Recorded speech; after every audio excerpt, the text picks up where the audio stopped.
General Nerdery. And we're back. That felt like the longest commercial break of our goddamn lives. Oh my god. I just had Boy Meets World flashbacks, and that was the longest timeout I ever had after the sister disappeared for an entire season. Oh, see, I didn't have Disney as a kid, so I don't think I ever actually saw it anymore. Hi guys, welcome to General Nerdery. We'll get to our why we were gone forever in a day in a second, but in the meantime, I'm your General Zac. I'm Tyler. And as we mentioned a long, long time ago, this week we have with me my beautiful wife, Cece. Hi. That's Cece. I'm pointing at her. I don't know why. I cannot break that habit. Last episode we had promised. Did we ever even do a hey guys, no episode this week? Or I didn't check. No, I was going to at one point, and then we didn't. Lazy. Yep, no, that tracks. I did mention it on Fried Squirms last week. Oh, good. On a completely different show. We promised last week, we're like, hey, it's going to be our 1 year anniversary. Zac stuck with a thing for a year is a remarkable achievement. And then you biffed it at the last second. Yeah, fucking right. Between the move, and then you got an ear infection. And tooth infection. Tooth infection, thank you. And then we both got quarantined, and I lost my voice. Neither of us had COVID. We're all okay. But I sounded like this. So a lack of internet for a bit. Oh, and we still don't have internet at the apartment. We still don't have internet. Yep. I am really glad I have an unlimited data plan, because otherwise, oof. Yeah, my phone bill would be outrageous. But we're here. We're back. We're back! We're back. Now I've done a thing for over a year. It's amazing! We are going to talk a little bit about what comes up with year 2, but we have a few things before that. First, my love, my darling, hit us with your nerd credentials. Been a nerd probably my whole life, I guess. I've seen your childhood bedroom, yes. Yeah. I actually didn't have a lot of nerd friends growing up, so I'm glad I made it to adulthood where I actually found some nerd friends. Yo. Nerd husband. I think my first Game Boy game was Pokemon, and I'm still playing Pokemon, so there you go. Play a lot of tabletop RPGs. Love Star Wars. Love Star Trek. Love so many books. Yeah. Lots of Harry Potter, lots of Pokemon Go. I mean, I know she already mentioned Pokemon, but she literally has Pokemon Go in front of her. It's Kalos Week, guys. It is. As we record this, Kalos Week is going on. There are new Pokemon out there. I need a Froakie real bad. I need a Froakie real bad. We need a Froakie. We also now live 10 miles from the nearest town, so collecting is a little harder than when there was turn it on and there's 5 in your backyard at any given moment. As soon as you said Froakie, I'm popping up my Pokemon Go too, just in case one pops up while we're recording. I'll wait till the commercial break. No, I'm not. I'm not going to last that long. There are no Pokestops or gyms within sight of our house. Ooh. And when my Pokemon buddy brings me gifts, it is from a good 4 or 5 miles away. I know what stops he's bringing them from, and those are a solid 4 or 5 miles away. I'm the wow. Lee Metcalf Wildlife Refuge. Exactly. I'm you really What's funny as you swing around and you see the stops in my area here, all but 3 of those popped up in the last 4 months. Yeah, they've added a bunch, which is nice. They didn't add any in my yard. Bright side. I mean, downside, there is no Pokestop there. Bright side, there is 3 horses, 2 cows, a mule, a dog, 5 or 6 cats, and 32 peacocks. We basically live in the safari zone, but there's just not a gym. Yeah, but not as cool things happen when you throw balls at them. Yes. The dog likes it, but that makes it sound way more aggressive. The cats like it. Maybe some of them, I don't know. We're not getting it back if that's the case. Anyways. Oh, fun. What have we been ingesting this week? What have we been ingesting this month? No, let's see. I'll start out. Mine's relatively easy. I got 3 main things. Been continuing going and getting pretty close to finishing the main quest line on The Witcher 3. By that, I mean I'm not that very far on finishing the main quest line, but I have almost everything else out of the way, so nothing. So you're not going to get distracted anymore. Yes, okay. The only game I kind of have like that anymore is Skyrim, and I've never actually finished the Skyrim main quest line. I've been playing that game for a decade. I get distracted every time. They're like, oh, go talk to, like, so you have to go back up the mountain to talk to the Greybeards. I'm like, I'm not going to do that. Yeah, fuck the Greybeards. So I have not made it far into that game, but that's a different game. I did my annual Django-a-thon, in which I watched the 1967 Django, 2004 Sukiyaki Western Django, and then Tarantino's Django Unchained back to back to back. Is that all supposed to be the same character, or did he just steal the name Django? I've never been clear on that. No. None of it's the same character.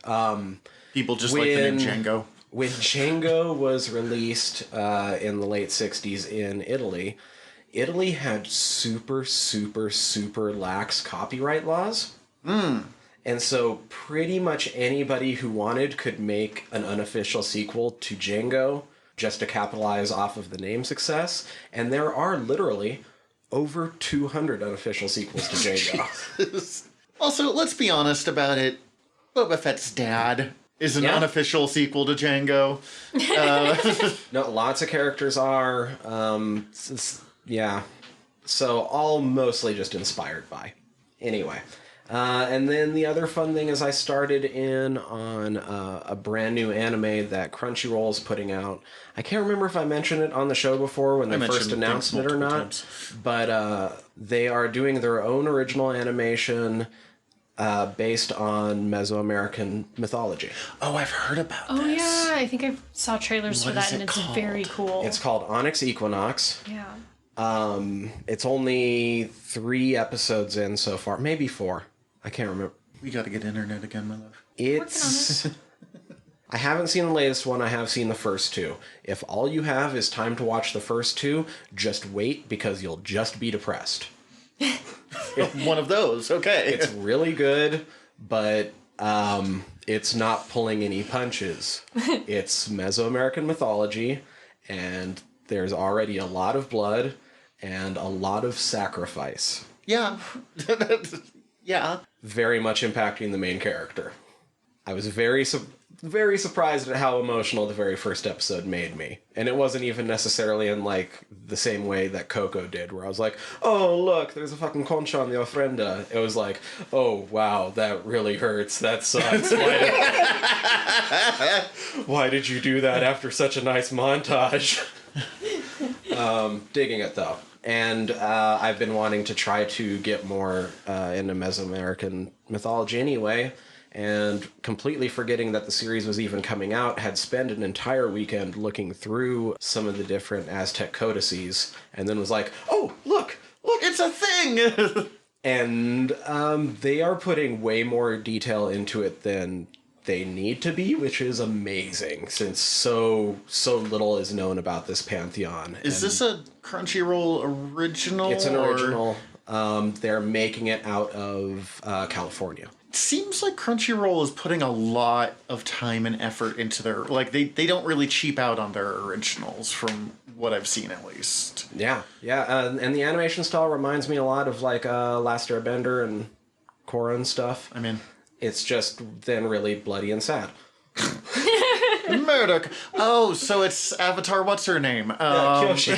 Yeah. Excellent. That was it. Yeah, that's pretty much it. My love? Well, we already mentioned it's Kalos Week in Pokemon Go, so absorbing way too much Pogo. Mandalorian, of course. My God, I spend way too much of my day thinking about Mandalorian. We don't have internet, as we mentioned, so Zach pulled out his DVDs of Batman Beyond, and that has been very fun. Yeah. That show holds up remarkably well. Like, I knew it was still good and that I always enjoyed it, but I watched it and I'm like, wow, this is deep and dark. I mean, it's still kids WB, but like... Right. Yeah. But they went places with it. Yeah. It's been really fun. Yeah. That Freeze episode, Mr. Freeze episode, is like the darkest fucking cartoon. I felt so bad. They've had several episodes, as Zach and I discussed while watching it, where you feel really bad for the villain. Like, you connect with them and you're like, man, I just feel really bad for them. You and were like, not the bad guy in this. I know why you're acting out in the way you are, because kind of got shit on, and like I kind of don't blame you for doing what you're doing. Like, you need to stop, but Please stop murdering people, but also we'll pay for your therapy. yeah, This is not you. Yeah. For the most part, all of those. I am going to mention I listened to The Dadlands. It's an Adventure Zone live show because I am running a Dadlands campaign one-shot at a holiday party that we're throwing online in a couple of days. And I needed to get the right level of sheer absurdity for it. It's like an hour and a half long. It is the dumbest campaign I have ever sat down and listened to, but it's one of those that it knows what it's trying to be, so it's good that it's dumb. It is about the post-apocalypse where only the dads are left for 100 years. Yes. That's amazing. Yeah, it's so funny. It's so dumb. I love it. I do have to say, I was bringing up the Batman Beyond reminded me of the one other thing that I probably should mention, because I binged it all in like 12 hours, and they did put out season 4 of Big Mouth, and it might be my favorite, and it might not be. I'm not positive yet. It was my favorite going through it, but I also see big holes while looking back at it. One of those. So, This is amazing. Think about it later. Yeah. Amazingly uncomfortably real, especially with the introduction of the anxiety mosquito. I mean, that's pretty... If I understand right, Big Mouth is pretty much just Puberty the cartoon. Yeah, it's basically Inside Out, but Puberty edition. Yeah!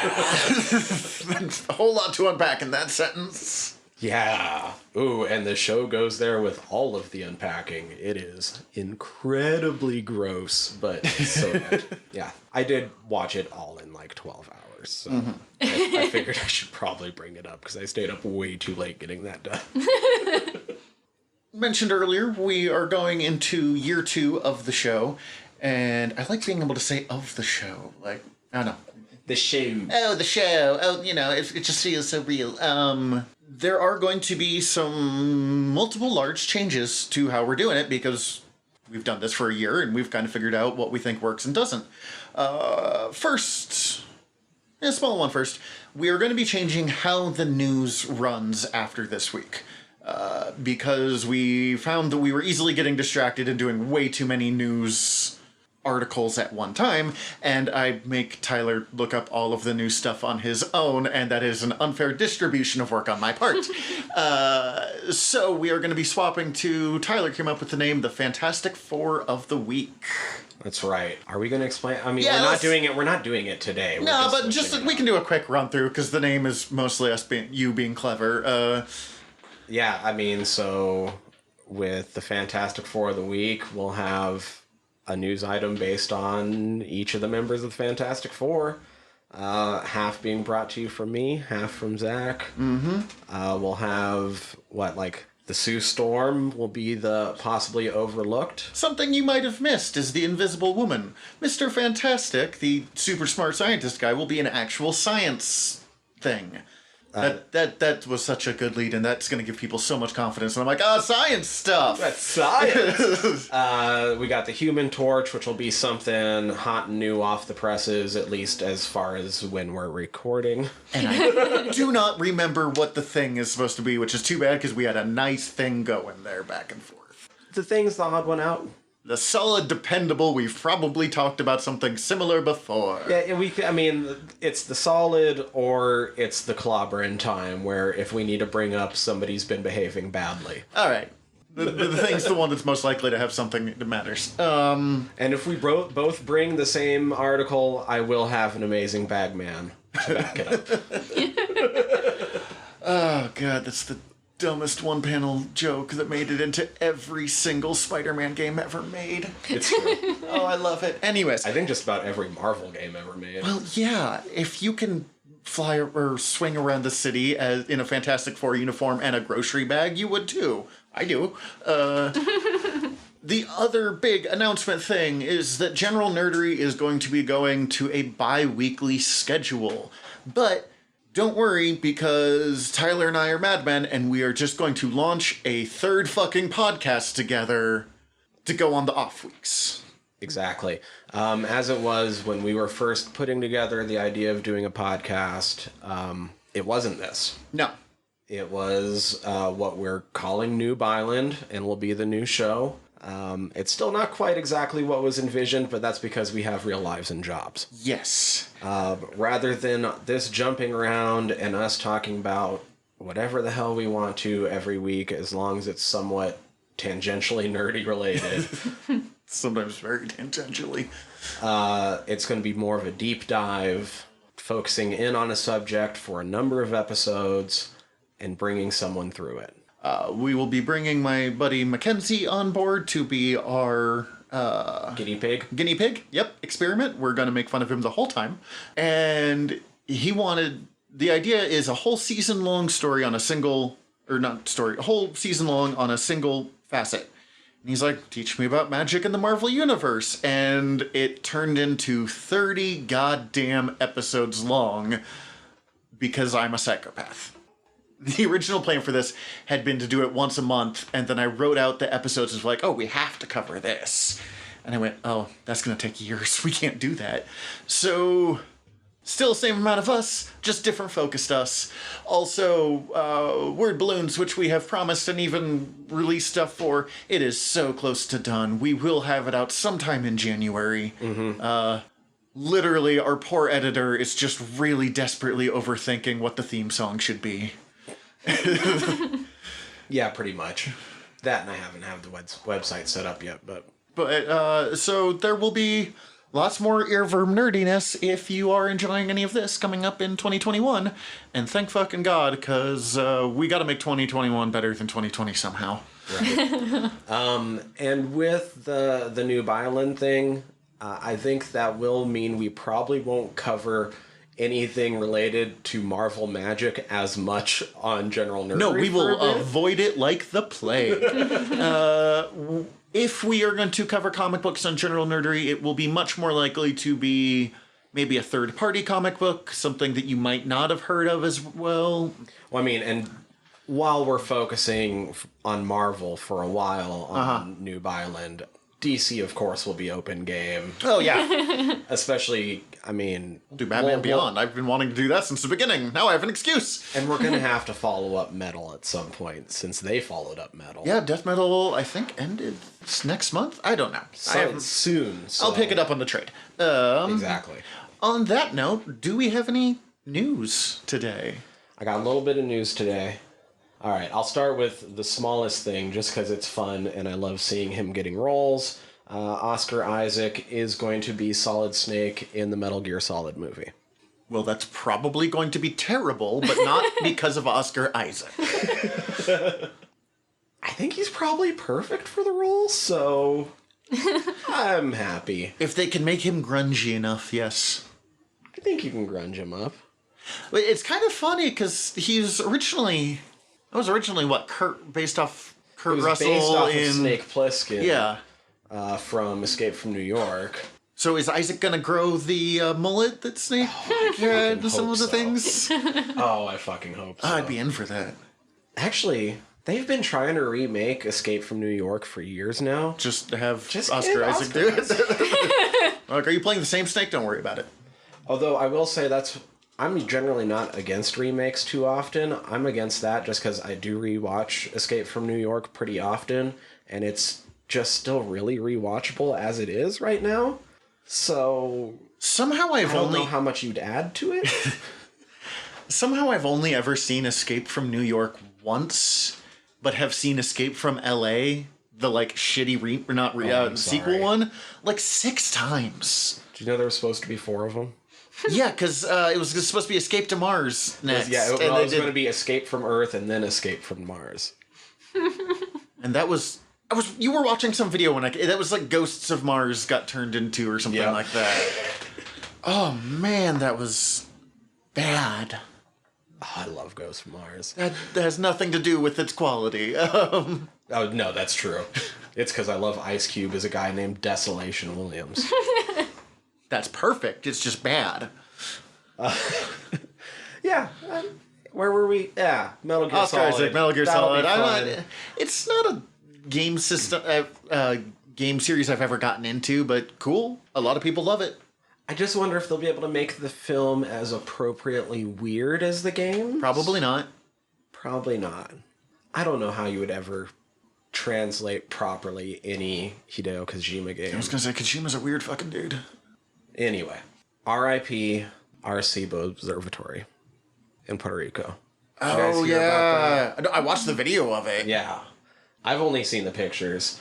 The Arecibo Observatory in Puerto Rico, giant radar dish used for observing all sorts of amazing things in our galaxy and beyond.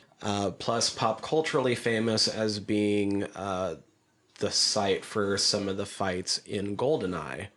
In both Could not tell you what they were doing at there in GoldenEye, but in both the movie and the video game. And so I thought we'd just bring up a couple of the things that it did for humankind before it perished. it completely collapsed. We should say it had been out of service for years, True. which is part of the reason why it had gotten so low. But it's still one of the most important observatories we ever have created as a species. And it's been around since the 60s. Yeah, Like, just it had why a- it collapsed. Yeah, but it had a good long life. It's what they use to confirm that a year on Mercury is 59 days long, not 88 days. We used it to send messages to aliens in case they're out there. that's turned out great so far. Right. It detected the first binary pulsar. It gave us our first radar maps of Venus. It helped find ice at the poles of Mercury. It detected the first extrasolar planets. And detected the first repeating fast radio burst. So, most of how we understand astronomy today. Right, and then was also part of other experiments helping understand gravitational waves, although wasn't pioneering them like it was some of those other things. Well, that's a bummer, but I'm not gonna lie. Watching the video of it collapsing was kind of cool. And that's kind of our warm-up for the Mr. Fantastic segment. Hey, that's like the Doctor Doom right there. Jesus Christ, man. Hey, there wasn't much this week that No, as big as Arecibo. yeah, that is. Oh, on RIPs. I don't know if you have this next one. Oh, were you going to bring up Hugh Key's Burn? No, I was going to bring up David Prowse. Oh, yeah, because that was also very recently. Darth Vader, but Darth Vader body, not Darth Vader James Earl Jones. He died, I think, last week? My sense of time got really weird when I got quarantined. It was Get up, last eat, week. sleep. That's why I didn't bring it up, because I was only looking from things from... That makes sense. Prowse was a big enough one. And That's in true. honor, I am really just going to say, go find the video on YouTube of you're part of the Rebel Alliance and a traitor scene, but without James Earl Jones voiced over and with the David Prowse voice and his weird Scottish with a slight lisp accents. Fucking through the Darth Vader and the people on set being like, is this what that's gonna sound like? And Prowse, as a nerdy tie-in, while working on the first Star Wars, was also helping train Christopher Reeves to get in shape for Superman. Wow, that's cool. I didn't know Because that. Prowse used to be a bodybuilder. Damn, son. And then the big shake-up, let's see what happens. Every Warner Brothers movie that was slated to come out in 2021 is going to be dropping on HBO Max for no extra cost. I'm probably going to get HBO Max now. I had no significant interest in getting that. Cool. It's one of the better streaming services already. But, I think we have 2 or 3, so I didn't really feel the need for a 4th. But I want to watch In the Heights, the moment it comes out. Oh, yeah. So... Oh, yeah. Yeah, this will start with Wonder Woman 1984, which will be dropped Christmas Day. What they're doing with all of these is they are technically going to be having a simultaneous theatrical release, depending where you're But at. theaters are screwed, so... Depending where you're at, that's not even a possibility. Some places, it shouldn't be a possibility. People, don't go to the theaters right now. There's too many people going to places. Stop doing it. Exactly. And then, I mean, this will go through the entire year, though. The way it's going is they'll have the simultaneous release. They'll only be free on HBO Max for the first month. After that month, it goes to normal PVOD. And then eventually enter some streaming thing sooner or later. For whatever time period that would normally be, and then back onto a streamer. I feel like that's odd, and you could just put it on the stream and have it be fine, but whatever. They want to try and make that money.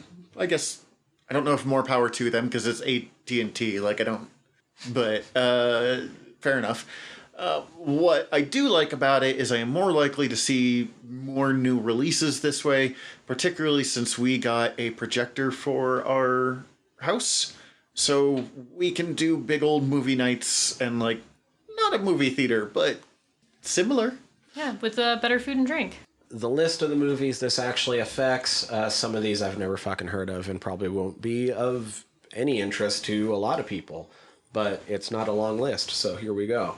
The Little Things. Yeah. Tom and Jerry. Wait, what? Oh, yeah. Yeah, I guess they're doing a Tom and Jerry movie. I didn't know. The Many Saints of Newark. Reminiscence. Godzilla vs. Kong. That one I'm excited about. The Conjuring, The Devil Made Me Do It. Sounds actively terrible. It sounds like you're going to have to do that one for Fried Squirms, but it sounds actively terrible. Yeah, the first one wasn't bad. We finally did do that, but I don't think it holds up as it goes further into the series, but we'll have to find out. Anyway, In the Heights. Yes, In the that one. Heights. I mean, I listened to In the Heights on the way to work today. Space Jam, A New Legacy. I feel like we're going to have to do an episode on that one just because Or at ever least since the they announced original it, one. like, you and I have been having this, like, really kind of uncomfortable, like, what's happening? But I want to know more. I mean, I always planned on watching it just because I want to look for the Go-Go Dodo showing up in the background. Go-Go Dodo's long been my favorite. I don't remember, did they end up confirming that fucking Jim Carrey's going to be the Mask or something in it? There was weird news like a year ago about that, so it does not matter if you don't remember that. I just, yeah. What? I mean, please, but... But also, what is this movie? Come on and jam? The Suicide Squad. Yes. Dune. Yes. Elvis. Yeah. Look, King get Bruce Richard. Campbell to do it, but otherwise... Oh my god, yes. King You're Richard. not going to watch Bubba Hotep. I don't know anything about it, but King Richard's a good play. The Matrix 4. I never saw the third one. This will Really? make me do it. I don't know how. It was one of those that people are like, we should watch it. I'm like, okay. Well, with this one, I never saw the second one. Sherlock Holmes 3. Yeah. I really actually like the first one quite a bit, the Guy Ritchie Sherlock Holmes. The second one, I had fun watching it. Like what you were talking about with Big Mouth. I had fun watching it, but as soon as I got out of there, I was like, that didn't make a goddamn piece of sense. It didn't give me the feels, though. And then Guy Ritchie's not directing this one? I don't think so. I'd have to look into that. Fucking Iron Man. Why can I not think of his name? Favreau? Robert Downey Jr. Oh, yeah. RDJ. RDJ, and that's what, Jude Law with him? No. Yes. Yes. They're Sherlock and Watson, whoever the hell they are, since apparently I don't know names anymore. We're perfectly charming together. So, if I have HBO Max, I'll probably watch it. Exactly. Judas and the Black Messiah. No idea. I need to know everything about what's going on in that sentence. Right? Macro. Malignant. And Mortal Kombat. Fuck yes. That one I did not know. This one might be interesting. Supposedly they're going for game-accurate fatalities. Oh god. Wow. That my is some God. violent shit right there. Yeah. Yeah. Over the top and uncomfortably funny at Yes. times. That's Mortal Kombat in a nutshell, my love. You understand. Oh, because it's been a month. That was the other big thing. I rocked out a ton of Mortal Kombat again because they dropped 3 new characters, including Rain. Ooh. Who else did they add? Rain, Melina, and John Rambo. Voiced by Sly Stallone. Okay. Whenever they do the character packs, they always have one, like... Just out of fucking left field, yeah. In Mortal Kombat 10, it was all, like, horror-themed, and so it was, like, Jason and, like, the alien and shit. Well, I mean, it also explains why I have RoboCop and the Terminator on my Mortal Kombat, which I forgot that when I bought the set, it came with those, so I'm, like... fighting the final boss it's just random who they are, and fucking the Joker pops up and I'm like, I'm not sure what's happening, but man, I like punching Joker in the face. No wonder Batman does this. And there's rumors we're going to be getting one more DLC pack, and the entire time this one's been out, Bruce Campbell's been trolling us on Twitter saying that it's Ash. Alright, yeah. Which, God, it fucking better be Ash finally. Anyway. Of course, because of that, AMC's now pissed. AMC's been pissed for a year now. Let me guess. Are they threatening that they won't show any of these movies now? Because the last time they tried that, everyone went, man, that's going to hurt you way more than us. And they quietly stopped talking about it. I mean, I'm not sure what they're threatening this time around. Basically, though... I think they're still trying to... It's such a big shakeup that they're still trying to figure out what exactly they're going to do, but their statement that they've released so far is basically that they understand that the coronavirus times are uncharted waters, yes. And that's why they had signed the deal to do Wonder Woman 84 the way that HBO is doing it. Apparently there was no talks about suddenly switching every movie to doing that. Well, that's a classic AT&T shitty move, but at the same time, I literally only go to the movie theaters for Star Wars anymore because the movie theater experience is so broken, as you have heard me yell for a year now, that I suck at AMC. But also find a way to stay open because you finally made a theater in our town with comfortable chairs, and I don't want to lose that. Mm-hmm. He says that... It seems to AMC that Warner intends to sacrifice a portion of their profitability in order to subsidize the HBO Max startup. But as for AMC, we will do all in our power to ensure that Warner does not do so at our expense. We will aggressively pursue economic terms that preserve our business. That's all. That was the cattiest bullshit I have ever heard in corporate terms. That HBO Max startup. No, HBO is not a fucking startup, man. But and then when asking other theater chains, some of them don't have any statements yet. It's been kind of back and forth across the board. Some theaters seem just to be happy to have an opportunity to still get the movie at all. So... It's one of those that we've been yelling about the theater industry dying for as long as I've been alive. So, at this point, it's kind of your own fault that you didn't see this one coming. Yeah.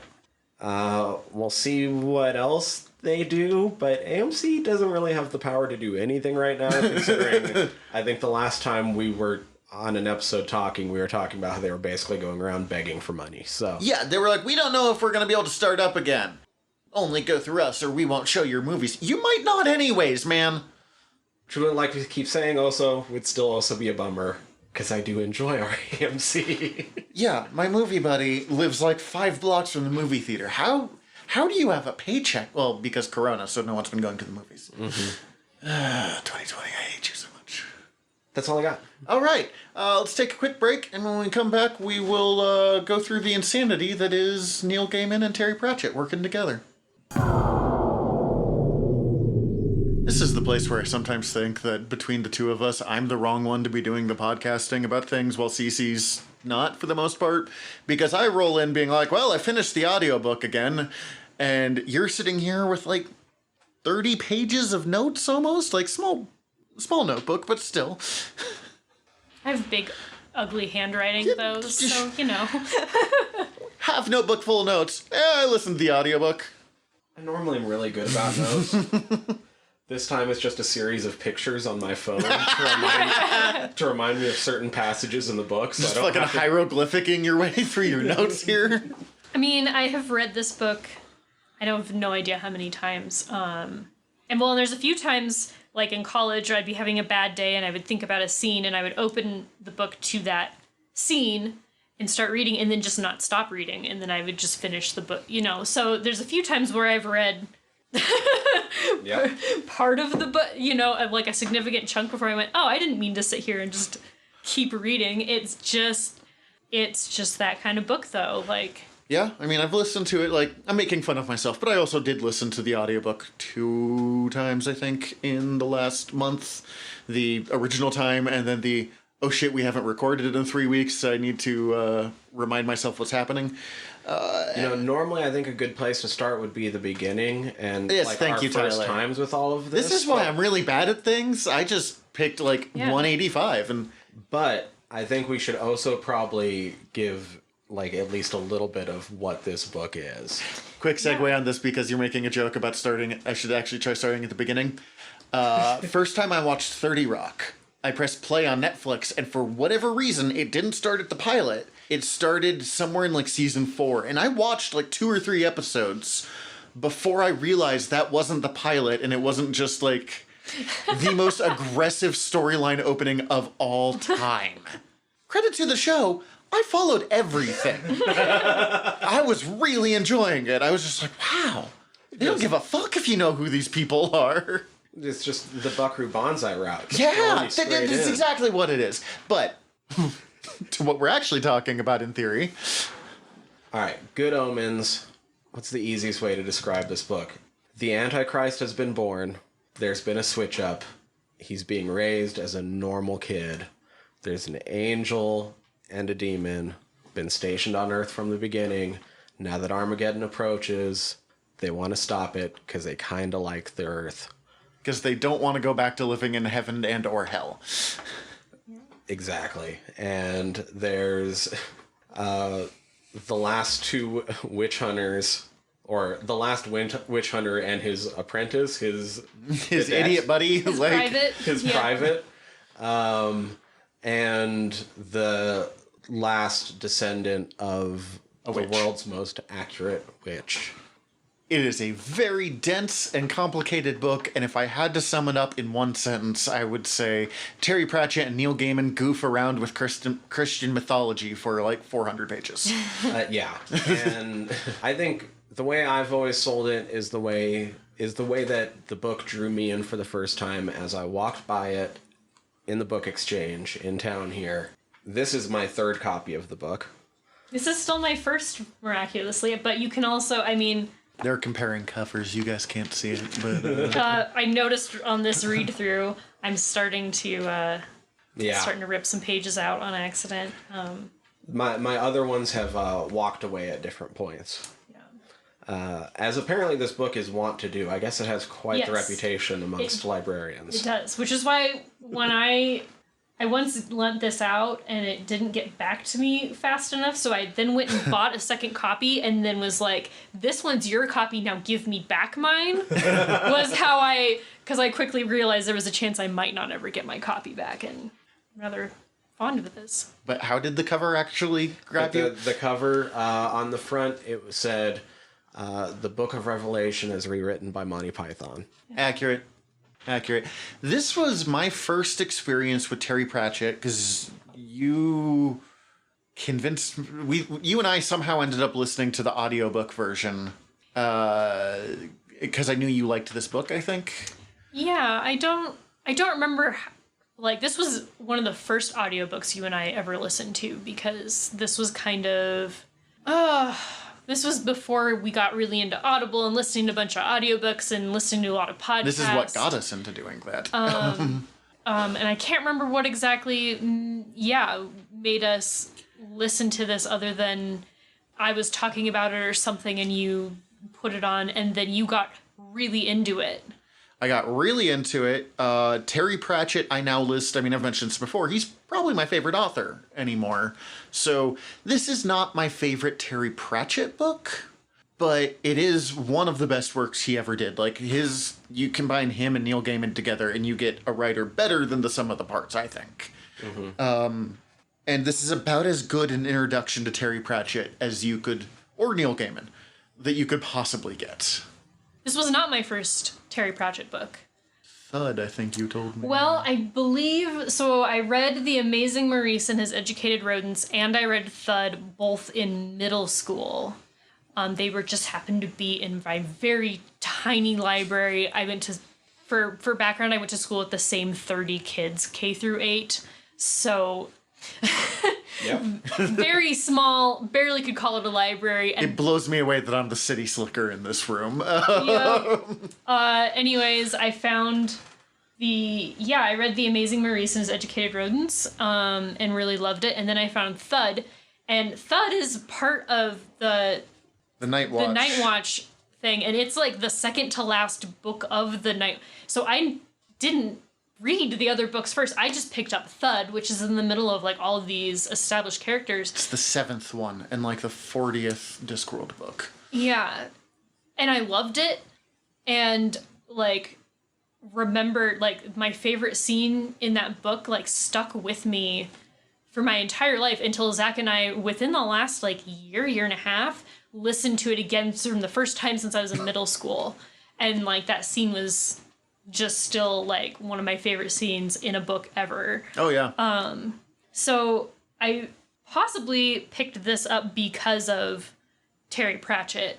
But at about the same time I picked this up, I was a freshman freshman in high school, not college. I was a freshman in high school, and Neverwhere and American Gods were really big, and Anansi Boys had just come out, and all of my new kind of friend acquaintances in high school were raving about Anansi Boys because they had all read American Gods. So not entirely sure that this was necessarily the first Neil Gaiman I read, but really early in my like deep dive into Neil Gaiman, and I've read a lot of Neil Gaiman. You tend to list Neil Gaiman as your favorite author, or like top 3. You know how authors work.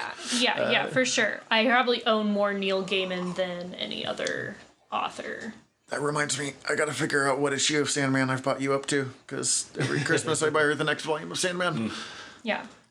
This is my first Terry and my first Neil. It's such a good... I don't think it was my first Neil.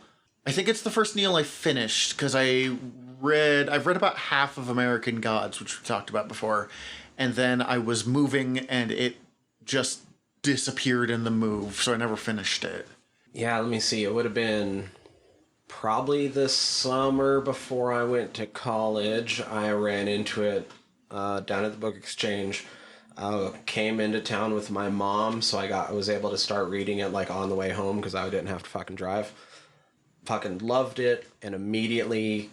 First, I loved it, so I knew I had to check out both the authors anyway, but I also was intensely curious if, once I read them separately, if I could figure out what each of them wrote in the book. In some places you can, in some places you cannot. There are places that Neil can't tell. And he talks about that, and it comes up on Tumblr quite often. People asking who wrote what parts. And at one point, Neil actually went back and looked at some of these old emails and notes and things between him and Terry to confirm who wrote what. And he was wrong. He was convinced that Terry wrote a part that actually he wrote, or the other way around, or he literally could not tell. And someone actually made a computer algorithm to try and figure it out and plugged in a whole bunch of Neil books and a whole bunch of Terry books so that the computer would learn their writing styles, and then ran Good Omens through to see if you could tell. One of the interesting things about that, because it had, like a midline and then Neil above, and so there was some parts where it was very like 50-50, like really, but when they ran all those other novels through, some of Terry Pratchett's other works had Neil pop up in them. And they showed this to Neil, and Terry used to actually have Neil read a lot of his drafts and Neil would give feedback. And there was one book that, and I don't remember which one it was, that Neil said, oh yeah, I helped him like do a lot of like figuring, he was stuck on that part, and we like did a lot of back and forth. And so it makes sense that this algorithm picked up the influence I had on that little bit of that book. You know, I think there's a line, and he tells the story of it, where Terry calls him up and he goes, hey, I've rewritten this line and it's now 10% funnier. And it was the talking about spooning by the river and on one memorable occasion, fork. And that on one memorable occasion, fork, is Terry adding to the Neil line, in his opinion, making it 10% funnier. But apparently these two were friends for years, and Gaiman would get just like, here, I've written up the first draft. I'm sending it to you, of like the Discworld books as they were coming out on like floppy or something, because it was the 90s. And I'm just trying to imagine how much I would murder for a floppy disk with the newest Discworld book on it before it was published. Like, yeah. I'm pretty sure I finished the book within the day. That's a lot of book in a day. I had do nothing it. else to do at the time, so... When I was a kid, I could have done it easy. Probably shouldn't anymore, at the very least. Definitely before the week was out anyway. Oh, yeah. And because I was still at home, I went down to the local library and checked out American Gods, which I also finished before the week was out. And then next time I was in Missoula, bought that and Neverwhere and Tyler was never the same again. And The Color of Magic, and read those, read all three of those multiple times my freshman year at college. Picked up Anansi Boys while I was at college, and then once I became a college dropout was when I started getting into Sandman and started picking up more of the Terry Pratchett again. Yeah. I always feel weird about Color of Magic because Terry Pratchett is pretty open himself of like, you can just skip that one. I love it. It's good. I really like it more than Terry likes it, I think. But That's how him and Neil met, though, was Neil was making his living as a journalist, freelance journalist, and Terry's agent set up this interview with him when he was releasing Color of Magic, and him and... Oh, I didn't know it was that far back. Yeah, it was his, like, very early, and this is before, as Neil puts it, it was before Terry Pratchett was Terry Pratchett, and they sat down and Neil interviewed Terry, and they, like, really hit it off, and then Terry started getting... Because he'd released a couple books before that, but, like, Discworld is where he got his name in. Yeah, so then he started getting really big, and then and Neil started getting really big in, like, comics, and then the two of them made this bit of magic happen, and yeah. I love the story of how that came about. This originally was, as I understand it, was originally a Neil book. Yes, this was, I think Neil had written about 30 pages and didn't know what happened next, so he sent it off to Terry. Terry sat on it for a year. Then he suddenly one day gets in contact with Neil and says, I don't know how it ends, but I know what happens next. Mm-hmm. Like, so you can either co-write this with me or sell it to me. I don't care which one, but one of these two things is going to happen. And Neil's like, yeah, I'll write a book with you. That sounds amazing. Yeah, like, you're Terry Pratchett. Are you kidding me? Which, I mean, magical. Magical, yep. Magical. So magical. This book starts you off literally in the beginning. This book starts you off with the two characters, Aziraphale and Crowley. Also, real quick, I'm assuming Crowley is named after Aleister Crowley. I always assumed that way, at least. Crowley. And at the beginning, he's Crawley. Was the snake that tempted Eve with the apple. And Aziraphale was an angel who was guarding Eden and gave them his flaming sword because she was pregnant and needed a way to stay warm. I know you looked this up. Aziraphale, there's some kind of character history to that name that I don't know. So Terry... Not an actual name from any of the mythology. Oh, okay. Yeah. Aziraphale is not is not a name within like the Bible or anything like that. However, it does follow the rules for angel names. That makes sense with these two. Terry thought it sounded like the most over-the-top angelic sounding name that he could come up with. You know, it has the same sound as Raphael. Yeah, it's close to quite a few. Azrael, like, and he did that on purpose to just, you know, make Aziraphale sound like. And there's an Israfel. Yeah. Call me That's Ishmael. close. I don't know. On the note of Aziraphale giving that sword away, there's this whole bit of them talking in the beginning where he says, I hope it wasn't the wrong thing to do. I hope it was right for me to give that away. And Crowley makes this joke of I don't think it's actually possible for you to do The wrong evil thing. because Aziraphale has already like told him it's not possible for him to do the right thing because he's a demon. And Aziraphale completely misses the sarcasm and is like, oh, I hope you're right. So there's that bit of wouldn't it be funny if I did the right thing and you did the wrong thing all along? And Aziraphale's like, no, that really wouldn't be funny. It'd be terrible, actually. Something I was listening to when I was listening to it today, and I was trying to remember. I'm going to skip way to the end here. Also, if you haven't read this book, just stop now. Just we have sold you on this. We'll talk to you next week. But when he later picks up War's sword and he sets it on fire, and I couldn't tell. Is that his old sword that War was carrying? Okay. Yeah, because he says it's been a while. Yeah. Since I it's very clearly like the sword that he gives. That's what I thought, but they were never quite clear on it. So I was like, oh shit, he did do. Yeah. He basically gave war to the world. Yes. Yeah. Whoops. He gave them the first weapon, is what that implies. And once again, like, was that necessarily like a good thing or a bad thing? And I mean, we would all say, of course, war is a bad thing. But the reason he did it wasn't with the intent of it being a weapon. It was the intent of giving them fire, not a sword. One of the running themes of this book, Which, I mean, that ties into nuclear power. Yeah. And Which comes up a lot in the book. And Yeah.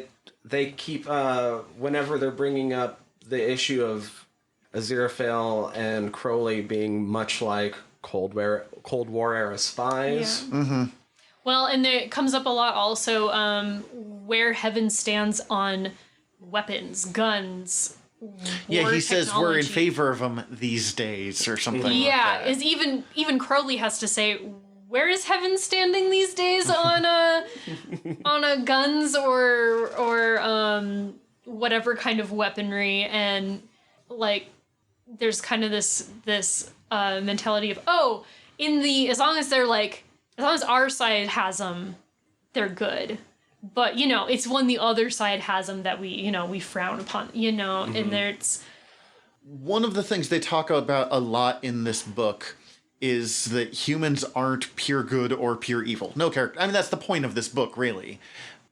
And the angels and the demons talk about that nonstop, but I think one of the points of the book is that it's true in heaven and hell as well. I mean, Crowley is someone good deep inside, and Aziraphale is just enough of a bastard to be worth knowing. Well, and I'm pretty sure Crowley literally says this at some point. We both know that good and evil are just names for two sides. It made me think of when Todd McFarlane created Spawn. He had that same idea that heaven and hell are just sides, and it doesn't matter if you're good or bad. It's literally one person dies, goes to heaven, next person that dies goes to hell, back and forth. And this is kind of similar to that, except actually well done. As I was going through it, I was kind of like, okay, this is kind of weirdly... I feel like I shouldn't be so okay with as much both sidesism as going on. But where they're placed on the spectrum makes it easier. Because, like you said, they both have a little bit of the other side in them. It's kind of like, even though they're their own separate characters in the book, they're kind of everyone's angel and devil on the shoulder. Crowley's not that bad. He's just kind of in favor of being excessive. Aziraphale's really not that good. He just kind of keeps out of the way for the most part. Yeah. And they both make mention of times when it's humanity that goes beyond to the extremes. And that's when they're like, yeah, no, those guys are nutters. And it's not even so much, both sides, because both, like, that tries to, well, good people and whatever. It's more about the people stuck in the middle of two big players. Like, it's not America, Russia, Cold War thing. It is fucking Afghanistan stuck in the middle. Like, being like, what the fuck, all of you? Yeah. I did not ask to be in the middle of this, yeah. And I mean, I think that's the other part of, like, not only do Aziraphale and Crowley really like Earth and want to keep hanging out on Earth because it's way more interesting than either heaven or hell. And we have sushi. But they're very clear about the sushi. Yeah. Well, Neil and Terry both really like sushi. I think they make mention of getting kicked out of an all-you-can-eat sushi restaurant because they took advantage.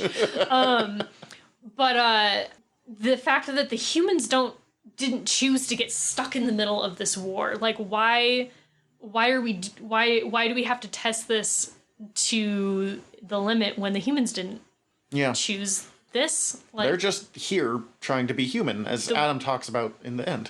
Yeah, the whales didn't fucking choose this. The gorillas have no idea what's going on. Like, Save the Whales is a very, like, statement that places it in a certain era of history. Yeah. I mean, still, save some goddamn whales, guys. But, like, that was, like, the nature cause du jour when I was a kid. Yeah. I almost certainly did not pronounce du jour correctly there, but... White boy from Montana! Possibly. It's the soup du jour. Yeah, So we started at the beginning, and then it goes into the dramatis personae and lists all the characters who are going to pop up, which is just a funny bit in and of itself. Making it part of the book, too. Not just, like, I've had other books with dramatis personae, but, put it at the beginning. Not like, all right, we've started. Now, here's everyone you're going to need to know. Yes. But the description of Crowley as someone an angel who didn't so much fall as saunter vaguely downwards. That's what I think of. Anytime I think of Crowley is his, like, that sets the kind of person that he is. Like, sure, he's working for the forces of hell, but, he's casual about it. What year did this book come out? Real quick. 1990. Okay, so it is definitely before Dogma came out. Yes. Because bits of Dogma remind me of bits of Crowley. Crowley is way cooler than any of the people in Dogma, but the... So I just flipped open to the copyright page. And I noticed this. I had never noticed it before. I've had this copy of this book for 14 years. But clearly I didn't look that closely at the copyright page. At the top, there's a caveat. Bringing about Armageddon can be dangerous. Do not attempt in your own home. I was about to say, maybe we should bring up the characters, and then I started flipping through, and there's a lot of fucking characters. There's a lot of fucking things that go on in this book. Who's everyone's favorite character? Wensleydale. Really? Wow. I don't know if Wensleydale's actually... I found something super, like, entertaining about Wensleydale. Shadwell just cracks me up. He probably has the most funny lines out of... He's so racist, but, like, he doesn't actually know what he's being like, what? He doesn't really... Like, he's very... his racism, they actually talk about this a bit with, the land, or the Rajits, I think? Yeah, the Rajits. How they're not... Like, he's so offensive, but he's offensive to everyone. Like, he hates everyone. The Rajits, even though he's being a racist shithead, they don't find it offensive because they're like... harmless racism is a really dangerous phrase to say. Yes. Especially as, again, white boy from Montana. I don't know if I've covered that enough in history, but the line... What was the line? because he calls Aziraphale the Southern Pansy, which is another line that dates this book a little bit, but still. And he hates all Southerners, but geographically that places him at the North Pole. Yeah. Mm-hmm. He hates everyone equally, and he's just so over the top about it. And as in, like, you like all the other characters who interact with him kind of like have this like they're charmed by him. There's something about this like grumpy old man who can't stick to an accent. Like they bring up at one point that he bounces around geographically like throughout a sentence, and they just can't help but like he's a grumpy, terrible, gross piece of shit, but he's got a really high charisma roll somehow. Yeah, or you're just fascinated by him. You like can't look away from like the grumpy train wreck that is Shadwell. So here's the way I always kind of envisioned him in my mind is actually pretty close to the weird punk vibes we're getting. Yeah, I can see that. And actually, on the same note, when we did Men at Arms, we gave Terry some shit for he talks about Vimes being racist, but he's kind of racist to everyone, so it's okay. And we were like, that's not okay. And I noticed that we're giving Shadwell more leeway here, but I think the reason is Shadwell's not really forgiven for it. There's like Shadwell's not the main hero in the way that Vimes is in a lot of like and it also doesn't play directly into the main plot. Yes. And they're just like, he sucks, but he's so weirdly interesting in the way that he sucks. Yeah, it's like inherently just, it's a part of his character. Whereas with, in Vimes, it kind of sets up an opportunity for character growth.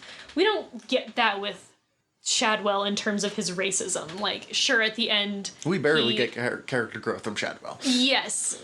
Like, at the very end, he, like, chills out and retires. And that's our character growth, is him deciding, well, maybe it wouldn't be so bad to just chill the fuck out. Go ahead, sorry. But there's really nothing that says to us that he's going to stop being a sexist, racist... Terrible. Grouchy... awful man who lives on cigarettes and condensed milk. Like, I think part of what makes it that you're able to get away with him is he's balanced so fucking well with Madame Tracy. I would find either of these characters just impossible to be around for wildly different reasons. Yeah.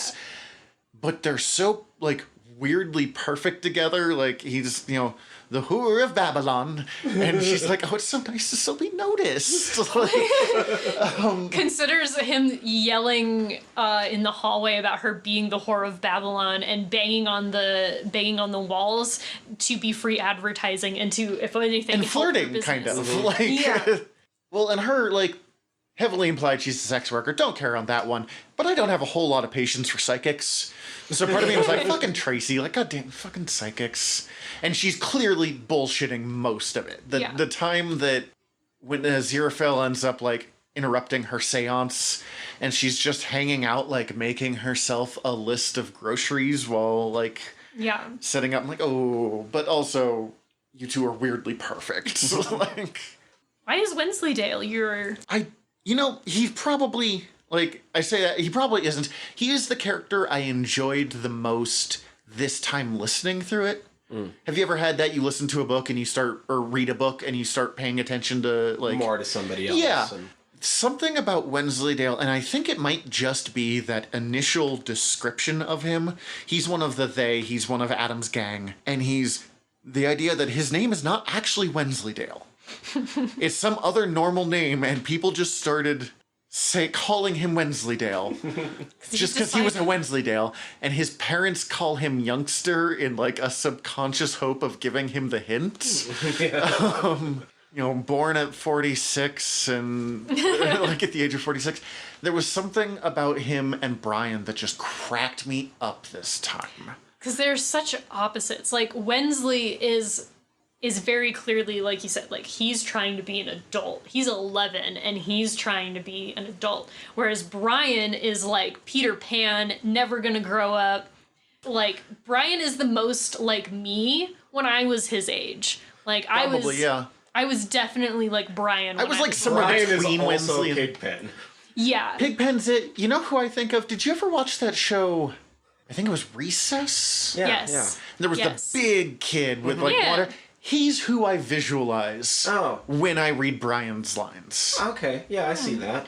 I see that. I don't know why, but just for whatever reason, Wensley being like, no, guys, what you're saying doesn't make sense, but he'll still sometimes add in Yeah, he's still weird kid logic bullshit that Right. you're like, Wensley, you're so close, but you're like Yes. so far at the same time, buddy.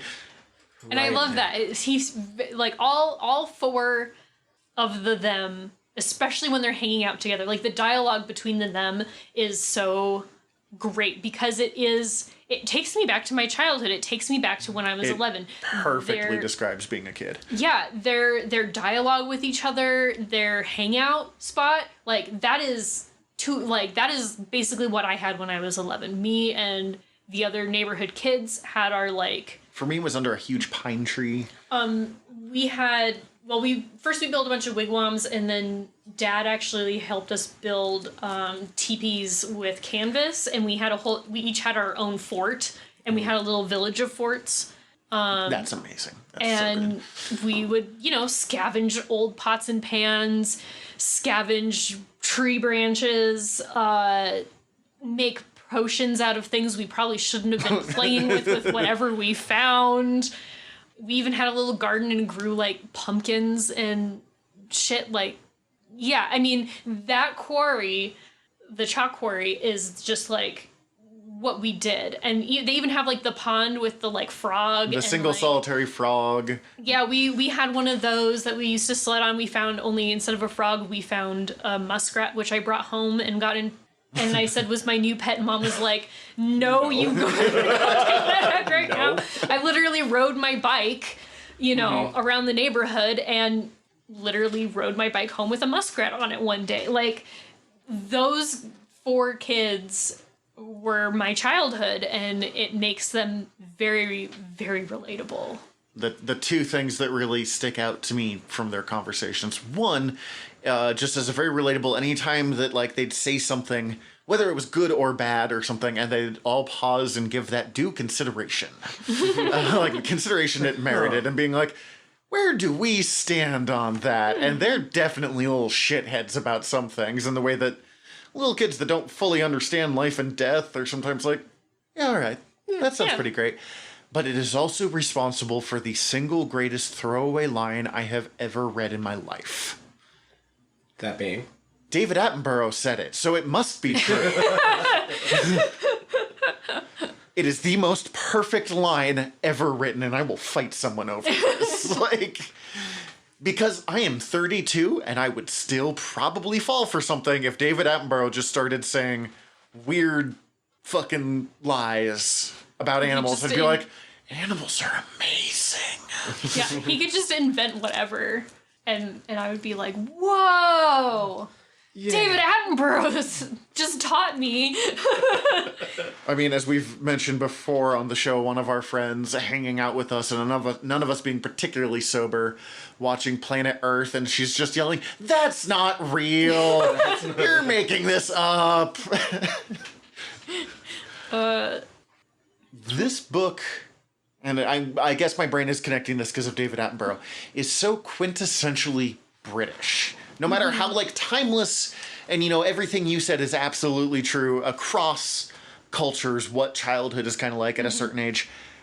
But this is so fucking British it hurts in some places. I'm glad you brought that up because of the picture I have in front of me right now. I'm so fascinated by this Pictionary version of note-taking that you're doing here.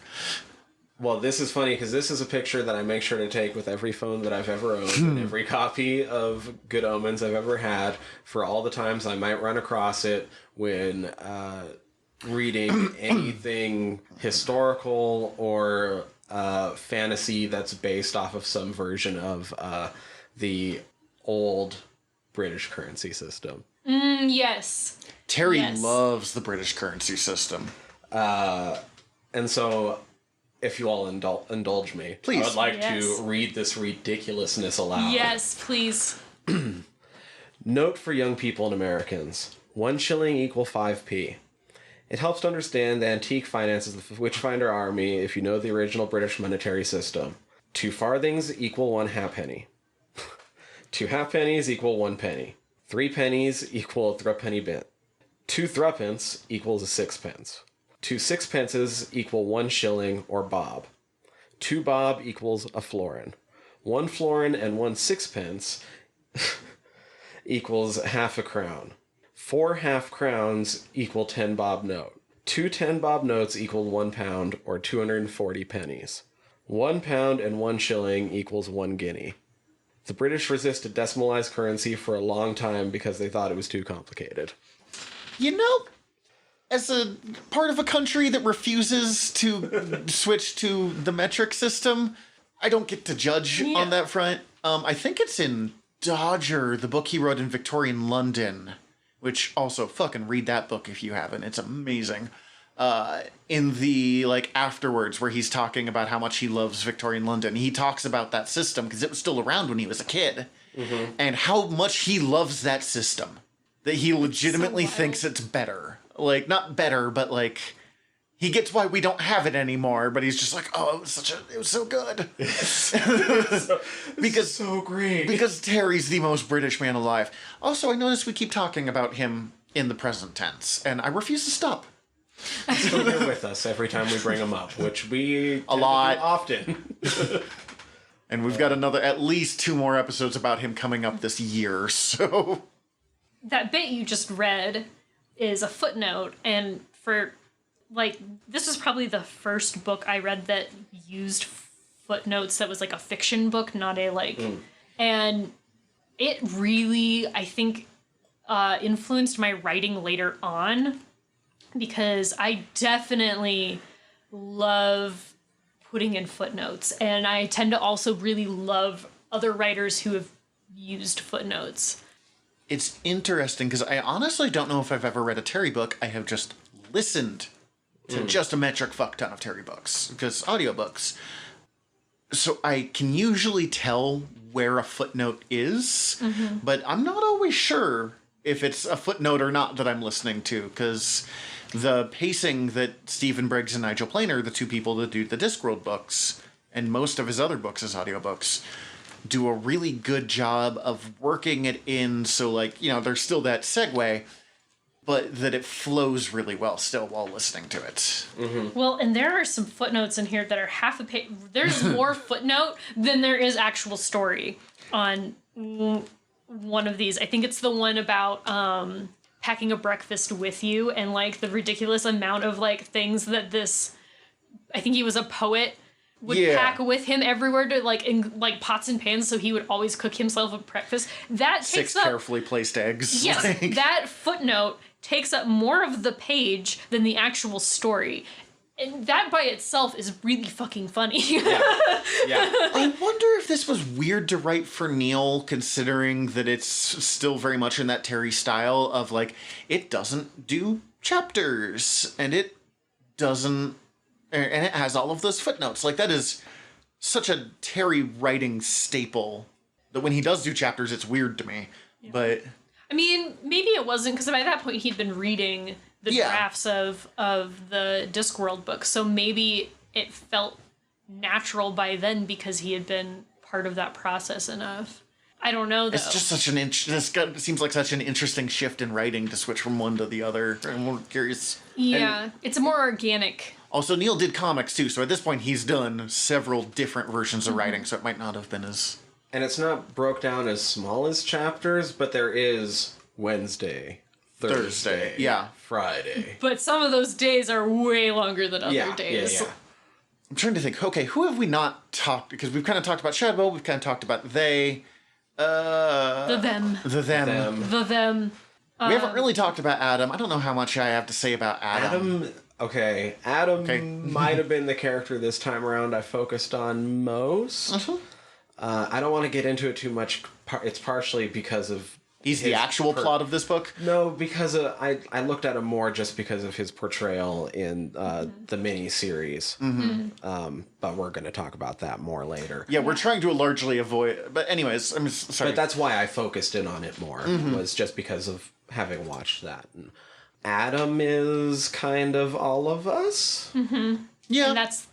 Except he's superhuman in the sense that we're all a little bit good and evil, and he's just exactly half and half, and purely that.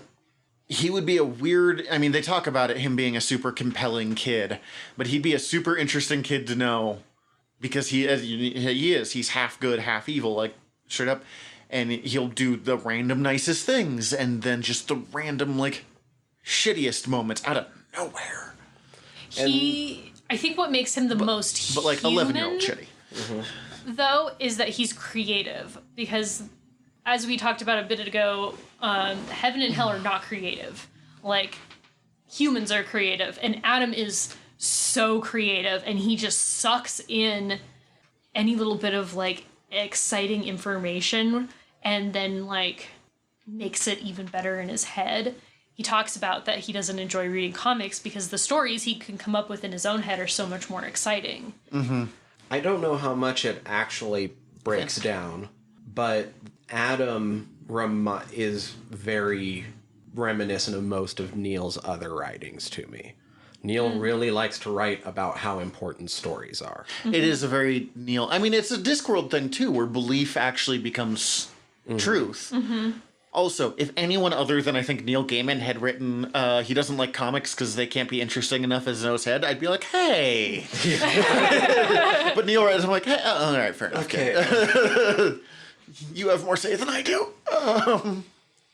Although, Adam also talks about that he wrote a story once, and he's trying to cheer Anathema up, who we've not talked about yet, when she has lost her book, and tells her that it's a way the book he wrote is probably way more exciting, and that it cheered Brian up to no end, and it's got like spaceships and cowboys and pirates, and it's only like 5 pages long, but apparently it's just an absolute trip. So it is about the most author concept in the world, that what makes us humans is creating stories. Like, of course, art likes to talk about how art is what makes us human, but that's, yeah. And, I agree with it, but I also make a lot of shit. it's also interesting in his introduction in the front, he's an Antichrist, not the Antichrist. I always feel bad for Warlock in this one. Warlock and Greasy Johnson, the two kids that were kind of around Adam as little kids. Like, as baby babies. As baby babies. And kind of I love how they're still remembered at the end, because you always remember your first friends. But, like, Yeah. have a really weird fucking week because of this. Yeah. Like, right, Warlock, who everyone thinks is the Antichrist, and who is actually the Young's baby. Yes. The three of, like, it was supposed to be a straight up across just swap between two babies, but there is a third baby that gets involved, and it makes it a 3-way swap. And so Warlock is who everyone thinks is the Antichrist, and he gets raised basically as a rich kid by... he's gonna destroy the fucking world. He's connected to an American diplomat or something like that. Yeah, he's the son of an American attaché, and is, all this... He gets to be raised as a spoiled brat with a tutor and nannies and all this stuff.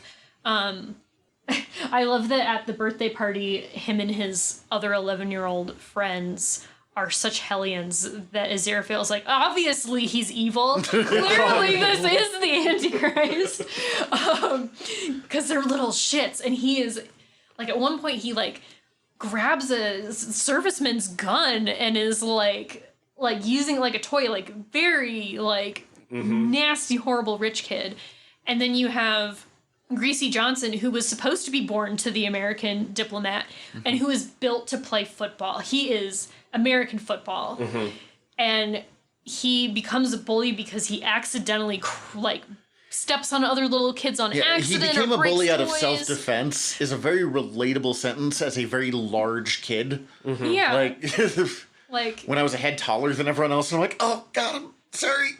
Yeah, and so in order for him not to get picked on, he kind of becomes a bully. And how he just, like, if he had just been where he was supposed to be, playing football in America, he would have, like, found his calling a lot sooner in life, and, like, it would have been, he would have had an easier time.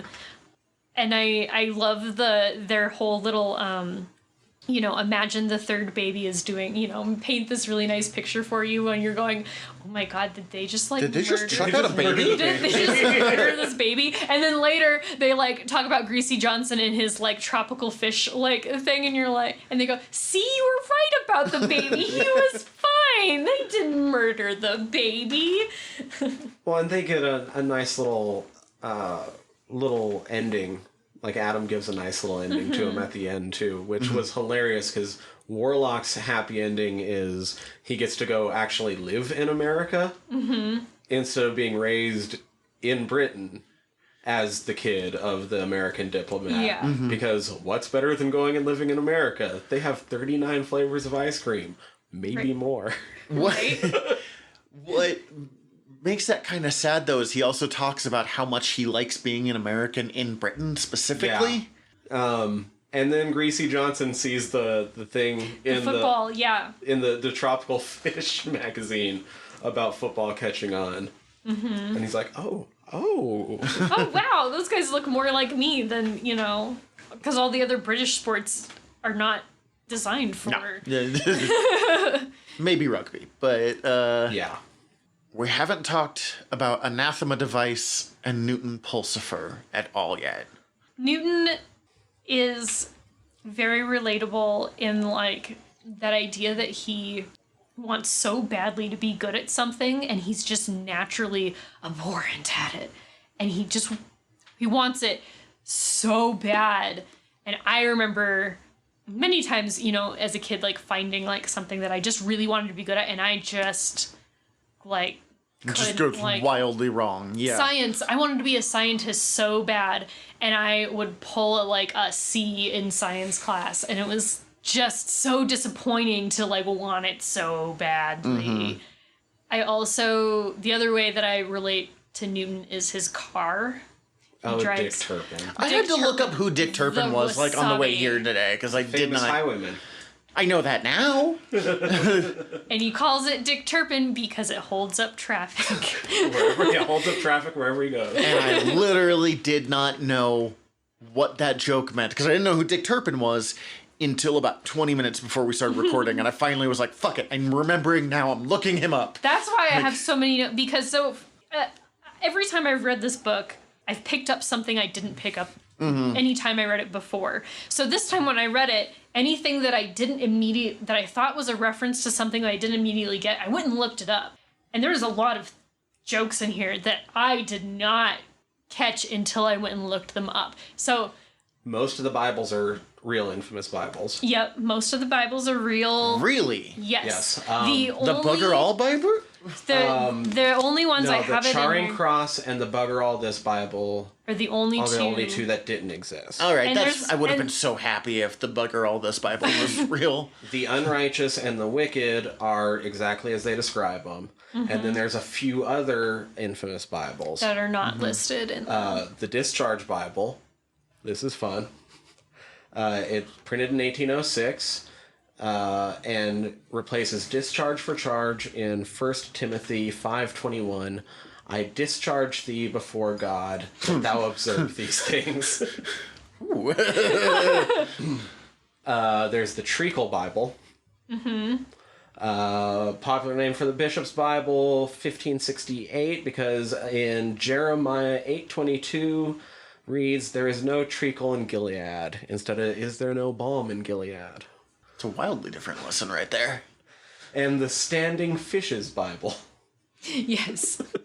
It's an 1806 edition in which Ezekiel 47:10 reads, and it shall come to pass that the fishes, instead of fishers, shall stand upon it. Whatever literists that read those poor fucking Bibles. There are a few others that I didn't look up, though. Ears to Ear Bible, Rosin Bible, Rebecca's Camel's Bible are a few of the names. That reminds me, they were listing off other seers other than Most of those. Agnes Nutter. There was, the two ones they mentioned a lot was Nostradamus, and there was a... Mother Shipton. Who is Mother Shipton? I don't know. I've never looked up much on Mother Shipton, but I know that she's... I know she's real. Oh, real.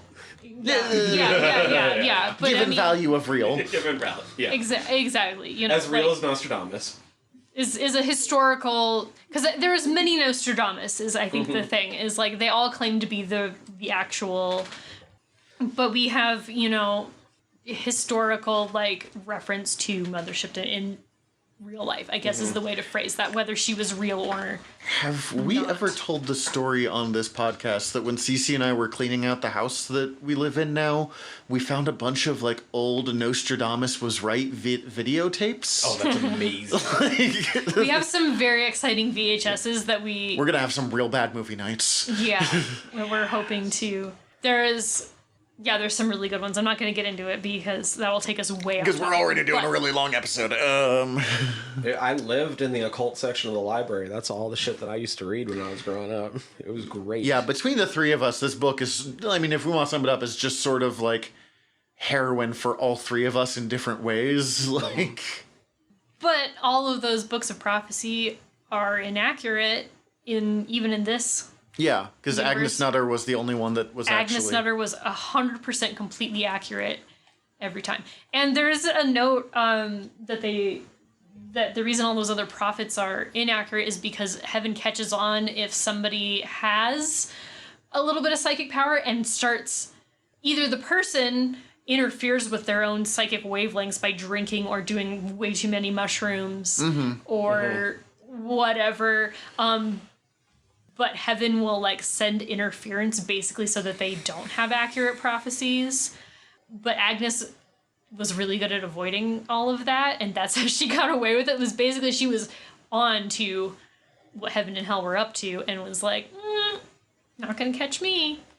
But that's also apparently why her book didn't sell, and there is only one copy of Agnes Nutter's Nice and Accurate Prophecies. Yeah, the description of how Agnes would see things, I actually took a picture of it. Agnes was like someone looking at a huge picture down a tiny little tube. She wrote down what seemed like good advice based on what she understood of the tiny little glimpses. Because it's not enough to just see the future, you have to know what it means. And they talk about some of the weird, because she had to guess what she thought would be important to write down, so like... The day JFK was killed, her prediction about it was a building collapsing in some British town. Because someone lives in that British town. She's like, well, I know one of my descendants is going to live in that British town, so that's probably way more important than whatever the fuck Dallas is.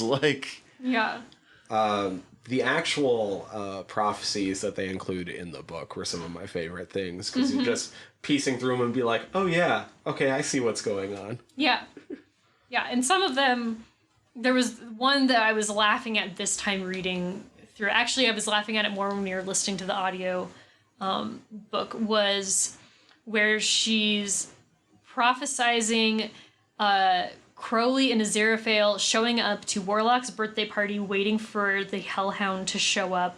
And of course, instead it finds Adam, who names it Dog, which takes the hell part of the Hellhound out. It becomes literally a dog instead of a fiery beast. But when we're reading this prophecy, or when we're reading this prophecy in the book, it's Anathema and Newt are looking at it, and she's like, clearly this is nonsense.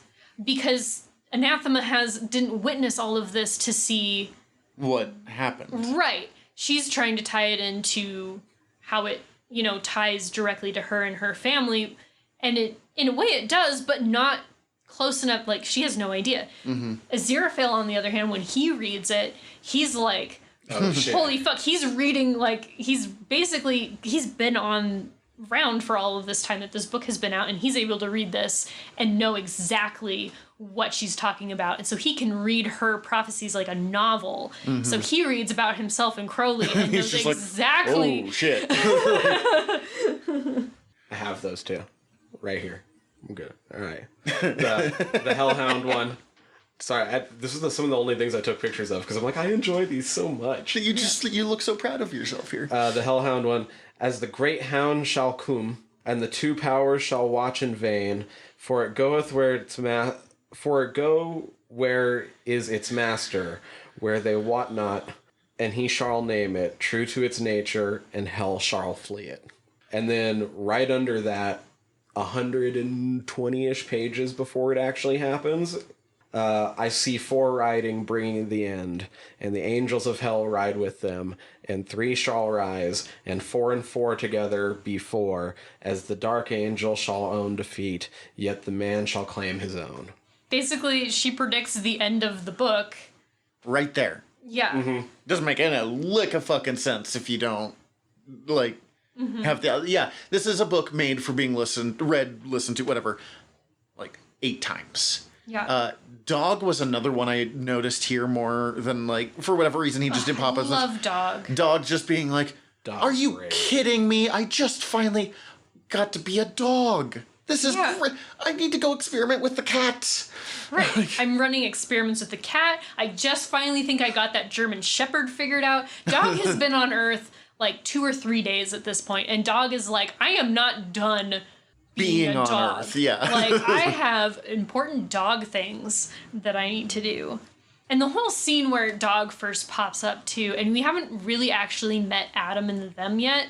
That's the first time, isn't it? Right, because we've been following Crowley and Aziraphale, who are messing around with Warlock's life, and then the Hellhound doesn't show up, and that's when we switch to, well, where is the Hellhound? And he's sneaking up on these kids in his full, like slavering comes up a lot, I think. He's like dripping saliva that steams on the sidewalk, and he's just like, you know, the most evil sounding dog ever, and he's like spying on his master who's in the chalk quarry, and Adam describes the perfect mutt, the most dog of dogs, and this Hellhound is like sensing something's wrong. There's something not right. Like, I'm supposed to get named like Stalks of Night or like some like, and he just like pop and becomes this little terrier mutt thing. And at first he's like, this can't be right, and then he's like, you know what? This is okay. This is great. And then he becomes the most dog of all dogs. He does fantastic dog things. He rolls in cow pies. He buries bones. He tries to cheer Adam up at one point by like exhuming a bone that he buried several days ago and bringing it to him because he thought it would make him happy. And when Adam ignores him, he goes and buries it again. I had something from before we started talking about Dog, and I have lost it. So, Dog is perfect. Yeah. Basically. Oh, the 4 other horsemen of the apocalypse. Because they're not in the show, so if we're going to talk about them, we got to talk about them right now. That's a good point. Oh, yes. And I've got a buddy that has fish and chips tattooed on his hands. And Cece was the first person to... And I didn't get the joke, but You hadn't listened to Good Omens yet. I think that's what made us do it. That may have been what... Dio had that on his... And I noticed, and I was like, oh my god, that's a reference to Good Omens. And he was so excited that I got the reference, and I think that's when he told you that you had to marry me. Yes. Because he sent me a tattoo of fish and chips, and I was like, Dio, what the fuck? Right, that's right, because he had just gotten that tattooed on his knuckles and sent you the picture, and you showed it to me, like, because you wanted me to be upset with you. Like, why the fuck would someone get this tattoo on their knuckles? What is wrong with you? And I was like, that's amazing. That's a reference to Good Omens. I was like, okay, I've been meaning to for a while. Yep, that's right. That's why. And you were the first person to ever get that. I grew up around bikers. Not like hardcore Hell's Angels, but God's honest truth, bikers are kind of dipshits. Like, biker culture, there's a lot of things I really deeply love about it, but there's just kind of a bunch of lovable dipshits that like motorcycles is biker culture in a nutshell. For good and ill. And so their summary of Pigbog and scuzz or eventually grievous bodily harm, cruelty to animals, really cool people, or is that also cruelty to animals? He changes his name multiple times. Non-alcoholic lager. Yeah. Just those. I haven't heard that conversation, but I've heard that level of like weirdness conversation coming from bikers. Let's see. Their original names, Big Ted, Greaser, Pigbog, and Scuzz. And they decide, well, we need to, if we're the other four horsemen of the apocalypse, we need to pick names that go along with war, famine, pollution. Because Pestilence retired. Because Pestilence retired. Fucking penicillin. And death. And that's when they come up with grievous bodily harm, embarrassing personal problems, cruelty to animals, and then things not working properly even after you've thumped them. Formerly, or also known as... He Right. had like 6. Right, he keeps changing it. There's really cool people. Never technically non-alcoholic lager. Yeah, but secretly no alcohol lager. Who, again, changes his name once again later. And then, like, later when they find out why there's only 4 horsemen of the apocalypse that actually make it to the apocalypse by crashing into a pile of fish, and they fucking pull... I think it's Pigbog is the only... No, it's Scuzz is the last survivor. Mm-hmm. And the police who watched them basically commit suicide are asking, like, what happened here? What happened? What is your name? And God, I wrote it down. They ask him, or they say something to him about, like, who he is, and he says, "No, I'm not. I'm people covered in fish." And then, like, God, I laughed so hard this read through at that line. Just, it's a very Monty Python Yeah, I'm sorry, not moment. on people covered in fish. Yes. Yeah, it was Scuzz. Yeah. Poor Scuzz. He, like, watches all of his friends eat fish, basically, and... There was apparently a lot... Treading in dog shit. Formerly all foreigners, especially the French. Formerly things not working properly even when you've given them a good thumping. Never actually no alcohol lager. Briefly embarrassing personal problems. Formerly known as Scuzz. Apparently, and Terry has just been like, no, they're not the same. But apparently in, like, the Pratchett fan groups, there's a whole lot of debate on if death is the same Discworld death, because it follows a lot of the same rules of Terry writing about death. Mm-hmm. The no quotation marks, the always capital. Always all caps. The general look. It has been confirmed that it is not the same death. Well, because Discworld death is the death of Discworld specifically. Like, and he talks that there's a higher power he goes up to who is Azrael. Well, this one calls himself Azrael. Mm-hmm. And I don't think it's supposed to be the same Azrael, but still, I just think of it as like, fucking Discworld describes themselves as a different path on the Trouser Lake of Time. Or somewhere in a shaky, unstable parallel universe or something like that. Same thing here. Mm-hmm. He's death, but he's different death. Mm-hmm. He's death, but he's not death. But he's death. He's definitely death, but he's not death. Well, and as they talk about, like, they have these personifications of war, famine, pollution, and death, which all live in the hearts and minds of mankind, but death is the only one that even the personification isn't harmed. And, like, because there could someday be no more war, there could someday be no more pollution or famine, but there will always be death. Yeah. And even the other the other 3 horsemen talk about that they know that they realize that like death is the only one of the 4 of them who could potentially last an eternity. They might last an eternity, but even death could come for them someday. Which is why Adam stands across from him, because he's the only one that can, because he's the ultimate creator. Mm-hmm. Hey, opposites again. What are the chances in this book? Speaking of Adam and who he represents, I didn't catch it the first few times I read the book, that he, like, and it should be obvious because he's named Adam, that he is literally a parallel to Adam by naming dog. Mm-hmm. Naming dog, just as Adam names the animals in the Bible. His love of stealing apples. Yeah. I feel like there was something. I did not catch either of those things. Yeah, they make him directly reference Adam of the Bible in a couple of spots, and that's why he's also like the ultimate like human.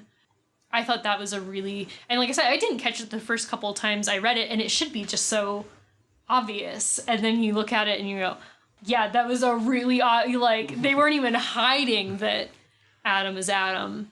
I've always been kind of curious how this book is. I mean, I know you love it and you grew up going to church, but for people who grew up in a Christian background, since it's so deep into Christian theology in so many parts, because I did not. I came up in about the most agnostic way you could come up. Let's see, I used to attend Mass every Sunday. I would also attend my Protestant friends' praise and worship service and helped them run a couple Bible study groups at one point. And the Book of Revelation is my favorite book of the Bible when I used to read it a lot. It's so wild. It's fucking crazy bonkers, and so I fucking love this so much. We, at art school, we went through the Book of Revelations because we were looking at Durer's woodcuts, because he illustrates the Book of Revelations and he does it literally. So if you haven't read the Book of Revelations and you assume based on preachers and their thing that it's just like brimstone and fire and like, yeah, they're gonna like take all of the good people to heaven and they're going to send all the sinners to hell. No, there is so much crazy shit that happens in that book. And there's a lot of like numbers are very important. Mm-hmm. But like the person who it's not John. Who is it? John of Patmos. It is John, who's basically writing all this down, and it's kind of like saying like, this is what I'm witnessing. This is what's being shown to me. He literally eats a book. And like, I'm sorry. He eats a book, you guys. And this is why when there's like people who talk about like, oh, the Bible's meant to be taken literally, I'm like, it's not. I don't think it's guys. It's supposed to be a metaphor that is teaching. And if you are one of these people who says, no, it's literal, this is literally history, and then we are supposed to take it literally, go read the Book of Revelations and then come tell me how you are supposed to take. Well, and in some of these cases, these are like 2,000 or 3,000 year old metaphors. Mm-hmm. Right. So we don't always even necessarily know exactly, like, or at least understand in the way that someone of the era could understand that metaphor. Right. We're like, we think it means this. And it is, yeah. And like I said, because Durer made very literal illustrations of the entire Book of Revelation, so you can look at those illustrations and be like, that's weird. That man's eating a book. That's kind of crazy. Why is there 7 candles and why is there all of this like weird and once it's like you're like, oh, this is just weird like symbolism, and then you realize no, somebody's been eating too many mushrooms. Yeah. But he was just trying to make a literal illustration what was in there. We had so much fun. That was my history of printmaking class, I think, that class alone just sounds awesome. It was great, especially because it was my favorite professor teaching it, so we didn't take notes. He literally would stop at the library on the way, grab a book, and then basically we would sit in like kindergarten like circle time, and he would just like point at pictures and we'd just talk about it. No tests, no notes. That's the way to do a history class, guys. I would learn more in that than I would probably anything else. So real quick, just to give the full, my complete history with religion growing up. My dad, anytime he was near a church, and still, will tell the story that the one thing he learned in Sunday school, and neither of us are knocking on religion. We should say this here. It's just, but the one thing he learned how to do in Sunday school was how to put his leg to sleep. Because if his leg went to sleep, his mom would let him get up and wander around in the back for a while. And my stepmom doubted him. So he did it at a wedding that they were at. So he would have to walk funny and be like, I told you so. That's amazing. Yeah. Yeah, I don't know. All that background, and that's part of it. Like I said, when it was described as the Book of Revelation as rewritten by Monty Python, I'm like, oh, I'm very intimately familiar with Book Revelation. Let's do this. And I'm intimately familiar with Monty Python. Let us go.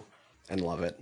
I don't know. So the thing about like the references to actual religion things rather than just making up a religion, some of them are very like broad and could be like any number of Christian sects. Some of them are actually a lot of what they make reference to is more historical things and less like the literal Bible.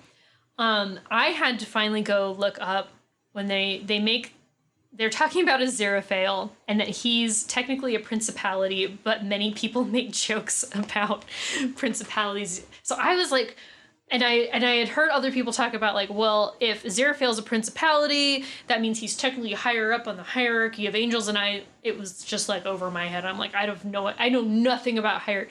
Well, that stuff's not in the Bible. Right. This is like later fan fiction. This is basically the hierarchy of angels was like written thousands of years later by whatever religious expert. You wouldn't necessarily want to call them like a preacher or a priest or anything. That explains the Night Vale joke about the religious hierarchy of angels. Yes, so they set out like a religious hierarchy of angels, and Aziraphale as a principality is definitely not the highest.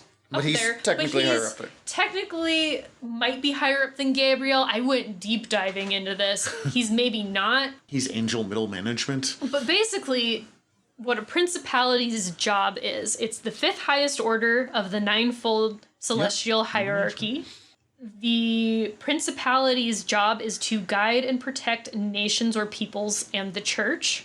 They preside over bands of angels. That's why they talk about when he's supposed to be getting summoned to go fight on the battlefield. Like, he is supposed to actually be a leader on that. Like, they're like, come on, dude, you got troops waiting. And they're supposed to be educators and guardians, inspiring living things towards art and science. And that's the joke they're making, is that, like, humans have kind of... Where humans have gone with art and science isn't necessarily in alignment with what heaven meant when they were supposed to be inspiring that and encouraging that. And that's why Aziraphale as a principality has become kind of a joke is... But, yeah, there was some discourse on Tumblr at one point because of Raphael and Gabriel and Michael being higher ranking than... or basically pushing Aziraphale around, when technically principalities are higher ranking than archangels that they are supposed to be under. But there's also some disagreement among circles about everything, where an archangel, which, because there's two different archangels, and which ones Gabriel actually are. On a related note, also to Book of Revelations being wacky and crazy, the description of the highest ranking angels, the like seraphim, that's where some of those crazy... I fucking love them. Yeah, so those crazy images of like angels that are just like a bunch of eyes and 40 wings. And... Those are like the highest ranking angels, and that's like not the like angel figurines that my grandma collected that I just... like sold 100 of because some of those were horror shows, but in a completely different way. Right. They're not like pretty women with wings and flowers. Right. What is some of them? It's just like like 3 sets of wings, but only one of the sets are actually flying. The other one's just to cover the eyes and the feet and shit. Very Guillermo del Toro shit. Yeah. Like the definition of what angels are supposed to look like is frightening. wild, and it's so much cooler. I would have gotten so much more Which is why they always show up with the, like, be not afraid shit. Yeah, like, they're like, hey, don't freak out, while this poor human who just had, like, way too many funny mushrooms they found is like...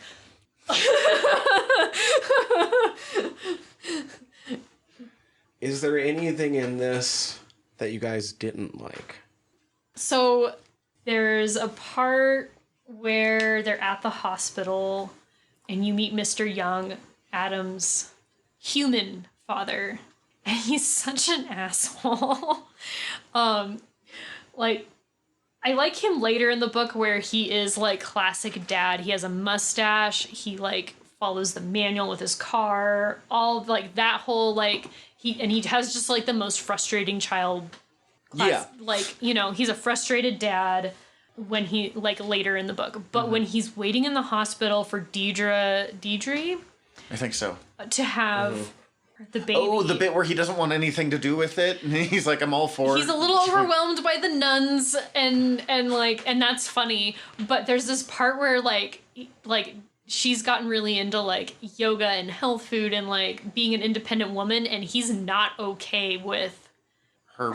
Yeah, her becoming basically a more like 70s, 80s style woke mom versus like a housewife. Like she's moving into feminism, and he's not sure he's okay with it, and he's kind of a sexist. Oh no, he ass about sucks it. in that bit. You're right. He's it's that very kind of quintessential like, oh, this is what my parents had growing up. Clearly I'm going to have that too, and then it didn't turn out, and part of a generation got real shitty because of it. Yeah, and he has just such white male privilege. The way, like, it's always been, like, funny in the past, but this time when I read it, it hit differently, I think. And I don't know if that's because of recent current events, or I couldn't quite tell how much of it was meant to be taken literally versus, like, satire. Like, most of it still felt like satire, but there was a few ways it was phrased at times where I was like, ooh, this is hitting in a way that it doesn't quite feel, and maybe it's because I'm a woman, and maybe it's... And gender relations have changed in the last 30 years. So stuff that, like, at the time was like, oh, it's kind of funny. Now you're like, that was kind of funny 30 years ago. Now... Yeah, and once again, it was kind of hard to, you know, because it flows into, like, his voice, like, you know, his... voice of character versus the voice of the authors, and you're not quite sure always where the line is, because you know how this is written, there's a lot of main characters. There's not one main character that you are following their like thought process in. The like Terry and Neil take you into the thoughts and behind the scenes of all of these different characters, and it just kind of flows through the book, and you don't always quite know when it's the narrators making an off comment and when it's literally like just the thought process of the person occasionally. And then I had one moment when we were talking about Mr. Young where I was a little uncomfortable because I couldn't quite tell where Mr. Young began and where... I've had that with Terry a few times. And we talked about it a bit at Man at Arms, which, you know, we picked because it's one of my favorite books, and then we just talked about how problematic it was, like the whole fucking episode. But it was still very good, and so is this. You once mentioned that you have a friend that won't fuck with Terry Pratchett just because it's another I've white... heard of people that won't. Yeah, I don't know anybody personally. That are just like, nah, man, I don't need another white, old British guy telling me fantasy stories. And I get it. There are bits of...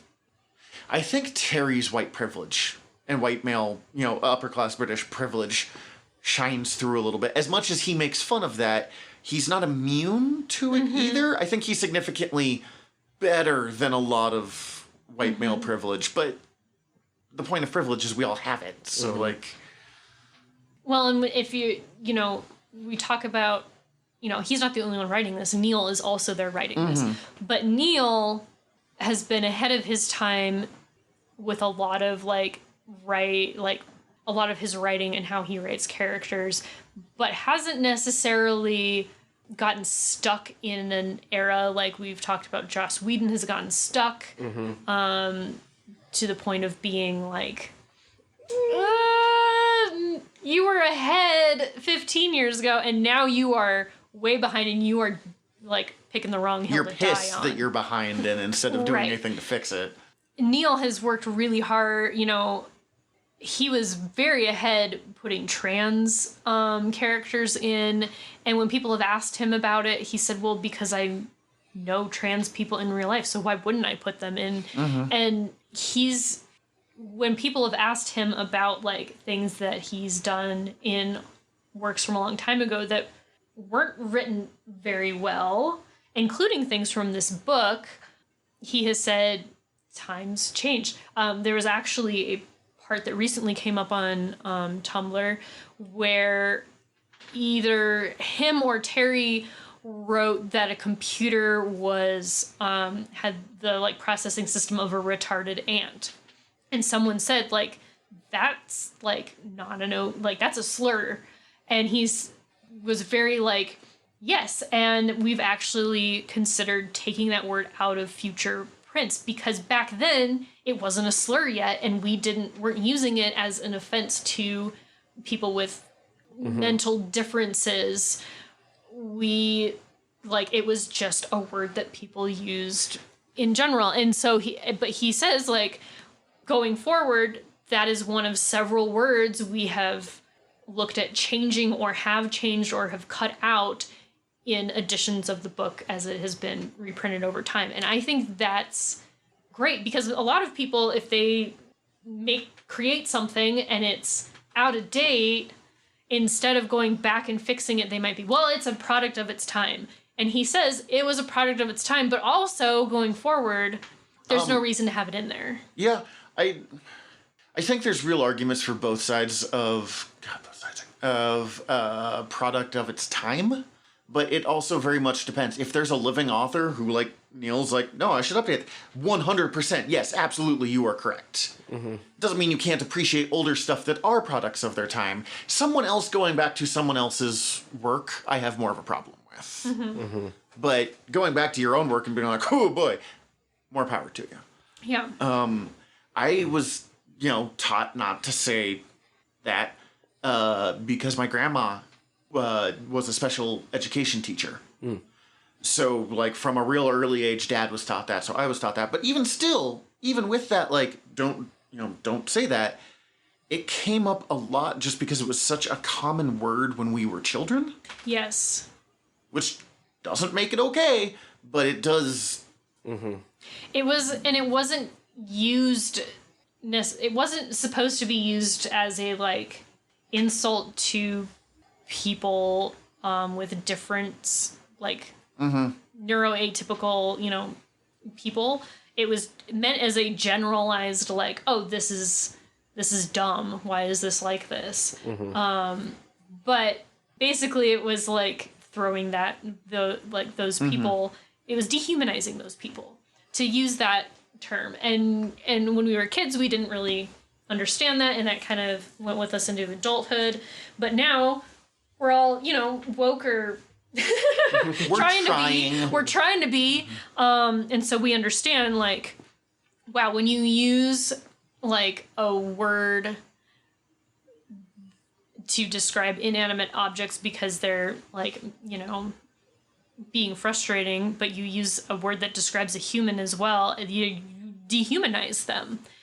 So lots of things change over time what their meaning is. That doesn't mean you get to be like, well, that word didn't originally mean this, because it's offensive now. There was something I ran into that I thought was just unusually dark, if you know anything about it. When Aziraphale starts doing the body hopping bit, trying to figure out somewhere he can actually help. One of the bodies he jumps into is a weird reference. He jumps in the body of Citron du Chevaux. Is that the... Who they originally say he's a Tonton Makut. Oh, okay, Hongan. that's someone else. Hongan's the correct term. By a long shot. Hongan is a voodoo priest, basically. Yeah. A Tonton Macoute is one of two things. It's the Haitian boogeyman, who goes around and kidnaps kids and throws them into a sack, beats them, and then eats them for his breakfast. Tonton Macoute was also the name for the paramilitary force that was created by Papa Doc Duvalier when he was in charge of Haiti from 59 through 70 and committed untold numbers of human rights abuses, murders, rapes, tortures across the entire nation. Oh, shit. I did not know this. I also dipped in when I got to that part in this reading, was very curious about like how much research and accuracy Terry and Neil actually went and did before they wrote that bit, because they clearly have a lot of knowledge on historical references and biblical references, but voodoo or voodoo is very, very unique. Is a very unique religion, and so I kind of like very lightly skimmed the surface, looking up a couple terms and things, and it became clear to me really quickly like they didn't really know what they were talking about when they wrote that character, and luckily he's in it for like 5 sentences. Right. But that was a very early 90s thing of like voodoo, and like even like when you're trying to, but being like, oh, you're just laughably bad at this. Right, and they were, they were trying to write an interesting character and then, make it clear that like anyone who was trying to connect spiritually somewhere was opening basically a door for Aziraphale to like hop in. But it was one of those where I almost feel like the religion I feel like it would have wasn't been better if they would have just left off at Hongan. right, or like stuck to.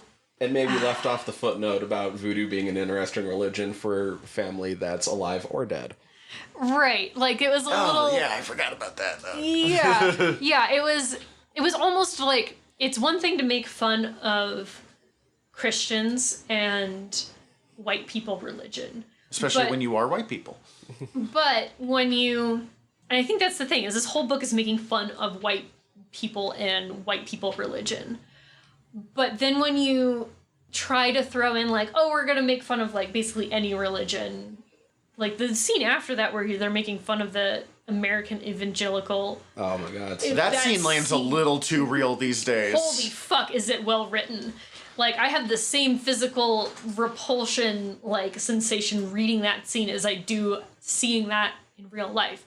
But, once again, like, when you are not a black person who's a part of that kind of religion and you try to poke fun at it as a religion, you're not trying to be racist, but you did it. You crossed the line whether you meant to or not. The Tonton Macoute thing is just dark.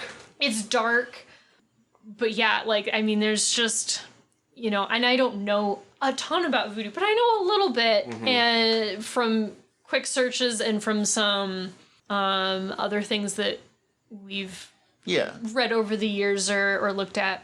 But this is also not the only time Terry uses voodoo. He does it in Witches Abroad. Witches Abroad. Basically, they go to the Discworld equivalent of New Orleans, and it's a great book, but there are parts of it, and I was a little more forgiving in Discworld. Discworld gets, can borrow from whatever it wants and make its own thing, but it still does feel a little weird. Right, there was parts of it where I was like, is this like a white person playing make-believe with voodoo, and they don't really understand it, and they're not understanding it is a real religion. There are people who really follow this, and like making fun of it's not. Terry does it a couple of times. He has some stuff about Native Americans where he made a joke too that was like, oh, the other one, when he's talking about Tibetans or the Thai monks, talking about giving them tea and rancid yak butter. Sorry. For whatever reason, just the fact that he obsessively adds the word rancid to it bugs the hell out of me. As opposed to like fermented or, some other term that doesn't sound... And it could be a terminology thing that I'm not getting, or it could be Terry's white privilege showing. Yeah. I don't know. Yeah. Now I'm curious.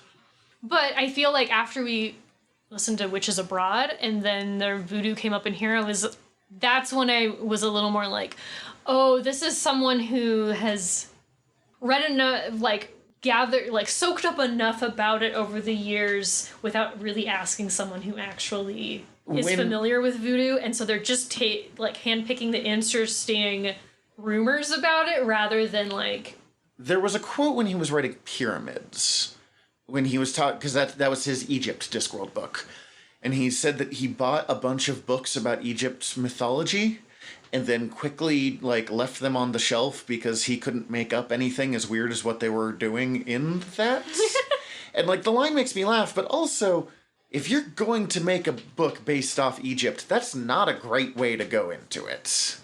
Or voodoo, or so. Yeah. I guess, yeah, I hadn't really thought about it, but I'm going to go with that one, too, of things that I don't like, even if I thought the scene was funny for the most part. Yeah. Yeah. Also, I don't know. It also just always reminds me, Hey everybody, General Tyler here. So while editing this section, I realized that the story I told, due to the seriousness of the situation, probably included some details that just weren't mine to share with the world. The ultimate point is that it's just super dark and heartbreaking to call the character both a Hongan and a Tonton Makut, as through people deeply connected to the region, I've heard accounts of those things coming together all too tragically, possibly even up through the present day. So there you go. That's the long and short of it. Well, shit. God, this episode went dark. No wonder. Now I'm really getting what you're saying there. That's why I was suddenly like, what the okay, right, whatever. Yeah, why throw that in there? And I think it was just a white privilege thing of not bothering to check the history. That was something that came up in art school all the time was there is your intent, but there is also your intent being misread, or the reason you need to do your research is someone might completely misread what the hell you meant, if your intent doesn't come across the way you mean it to, then it doesn't really matter. Then you end up talking about 5 sentences for 20 minutes. Right. On that note, and I really hate to kind of try to wrap up this conversation because it's amazing, but also we've been going for 3 hours now. Do we have any last thoughts on the book before we... Let's end with something happy. Please! We need to end with my favorite scene. Absolutely. Which, off mic, you already let slip what it is, and I'll agree that it's also my favorite scene. It's the drunk scene. It is... I can't go through this drunk. It is... So I recommend, rather than have us read it aloud, go find David Tennant, who plays Crowley in the series. He does a live reading of just this scene that is phenomenal, is very good. But to kind of cap, on the night that Adam is brought to Earth, Crowley goes and finds Aziraphale, his one friend who's been on Earth the whole time he has, even though they're not really supposed to be friends. They're are. Buddies. They might be romantic. We can talk about that more next week. Yeah.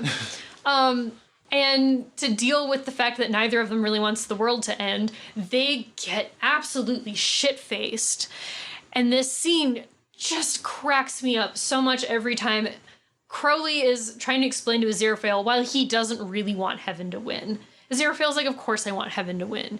And oh, yes. Crowley says, okay, well, let's talk about what eternity is, and is trying to describe eternity, and Aziraphale keeps interrupting him, and they are so shit-faced.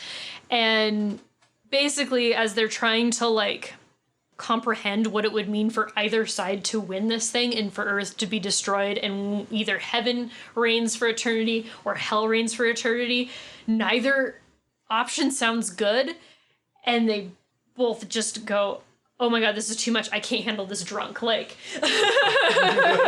this mental and emotional strain is too much, and they both sober up. But just, that is one of my favorite scenes in any kind of media of all time. It's just so well written. And if you've ever been drunk and trying to have a philosophical conversation with someone and you're both too drunk to handle it, and you go just a little too far and you're suddenly just really sad. I really love from that scene that almost all the good musicians are in hell and almost all the good choreographers are in heaven. Yeah. Whenever I try to comprehend the idea of infinity, I think of that scene and the description of the bird and only the opening credits of the Sound of Music. He's got a spaceship. Yeah, sure, whatever you need for me to get through this metaphor of eternity. We can put the bird in a spaceship. That's fine. And there's like a line where they're talking about gorillas, and one of them says, "They build nests, you know," and the other one's like, "No, that's birds." Like, oh my god. Recommendations? Is that what we're on? Yeah, I think so. And other than this book, but we could easily this book. We could easily talk about this book for another 2 or 3 hours, but we should not. Despite us going dark, this book. Fuck, I had one. Kazar by Mark Waid and Andy Kubert. Specifically this Kazar series. Kazar is a character from Marvel Comics who is a ripoff of Tarzan. Because there was a Kazar before this who was, what if there were dinosaurs in Tarzan stories for old pulp novels. And Stan Lee admits that he had never read a single goddamn Kazar book in his life. But he liked the name, and he liked the Jungle Man with dinosaurs concept. So he put that in an X-Men comic. Nice. And Mark Waid in the 90s... They had this brief period of the Avengers and the Fantastic Four have died. These are the two biggest comic teams. And what is the Marvel Universe afterwards? And they bumped forward some books that they hadn't fucking held forever. Because no one cares about Kazar in 1996.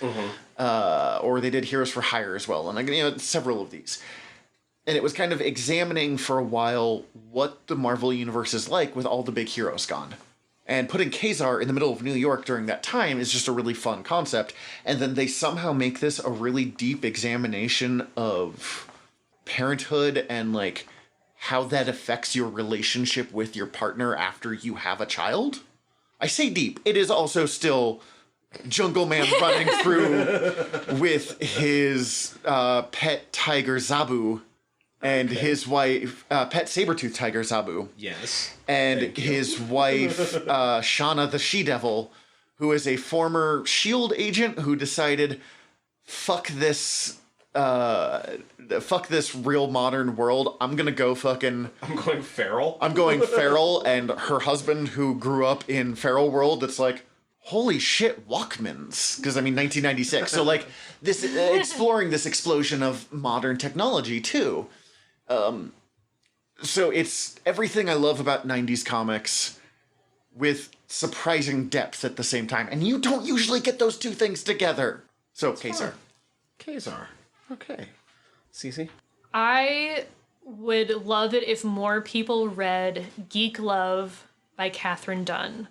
It is unlike any other book I've read, and I think that's one reason I really like it, and I think everyone should read it. I will say when we read it in art school, like, the people who liked it really liked it, and other people, like, could not get into it and just did not like it. So it is not for everyone. The premise is, it is told in first person, and the narrator is part of a family of carny freaks. And they are literally the owners of this traveling circus. Things aren't going well, so financially for their traveling show, so they literally start playing around with drugs and breeding their own carnies with their own children, basically. So the husband and wife team literally start doing a shit ton of drugs and chemicals and giving birth to carny freaks. And a lot of them die at birth, and they actually have like a trailer of formaldehyde babies that didn't survive things. It's the next audiobook we're reading, and I'm really excited, but I can also completely understand why this book does not land for some people. and so I thought it was fascinating because it's, like I said, it's one of these children is the narrator, and basically it follows their whole childhood, traveling all over the United States. They talk about real places, and the narrator's telling this in more of like a present time and like is looking back on this life, and things get very crazy. There's cult stuff that happens. There's very complicated sibling disagreements because they're not normal kids, but also there's a lot of like, they're still kids. Mm-hmm. So there's a lot of like normal childhood stuff mixed with the fact that they are carny freaks, and some people don't handle them well. They don't treat them like normal kids. But it's a fascinating story. The main character who's reading this is a complicated character, not only because she's a carny, an atypical person, but she has very complicated feelings about what's going on. She didn't grow up a normal childhood. She has you don't agree with her sometimes. You're like, Oldie, you need to not do the stupid thing. Why? Stop. But at the same time, you really do care about her and her, happiness and well-being. Like, she drives you a little crazy because of that. So I highly recommend it. Most people who don't like it, it's because they're like, I cannot relate to a family of carny freaks. But I found their story very compelling in the fact that I think, despite the fact that they are freaks and geeks and living not a normal childhood, they are very human in their emotions and their handling of their selfishness, their acting out is a very like human thing, and it just it kind of sucks you in. It goes places you definitely don't expect. Please, that was Geek Love by Catherine Dunn. How many times do they bite the heads off of live chickens in it? More than once? So they do talk about it. The mother of all of the children was originally a geek. If you don't know, a geek is someone who bites the heads off of live chickens. And that's a word that's changed over time. And that is that's why we're not General Geekery. Yes. That's gross. Not doing that. And that's how her husband falls in love with her. Is he was the I guess the ring announcer for the show, and whoever the geek was supposed to be didn't show up, so she went out there in her white like showgirl, supposed to just be pretty to look at, and bit the heads off of live chickens, covered in herself in blood, basically, and that's how he falls in love with her. And then they great things about circus culture, and there's some really horrific and things then they go make some horrific babies by doing so much cocaine and like God, yeah. And she comes up throughout the book, not only like when she's being the mother to these children, but later she is the craziest old lady. Like, she does not age well after doing all of those drugs. She's a wild character. But yes, heads of chickens are bit off at Geek Love. Yeah, not too graphically. Like, that part is not too graphic. There's some graphic things that happen in there, though. Good to know. My recommendation for this week, I technically already mentioned earlier, but my recommendation is going to be Sukiyaki Western Django.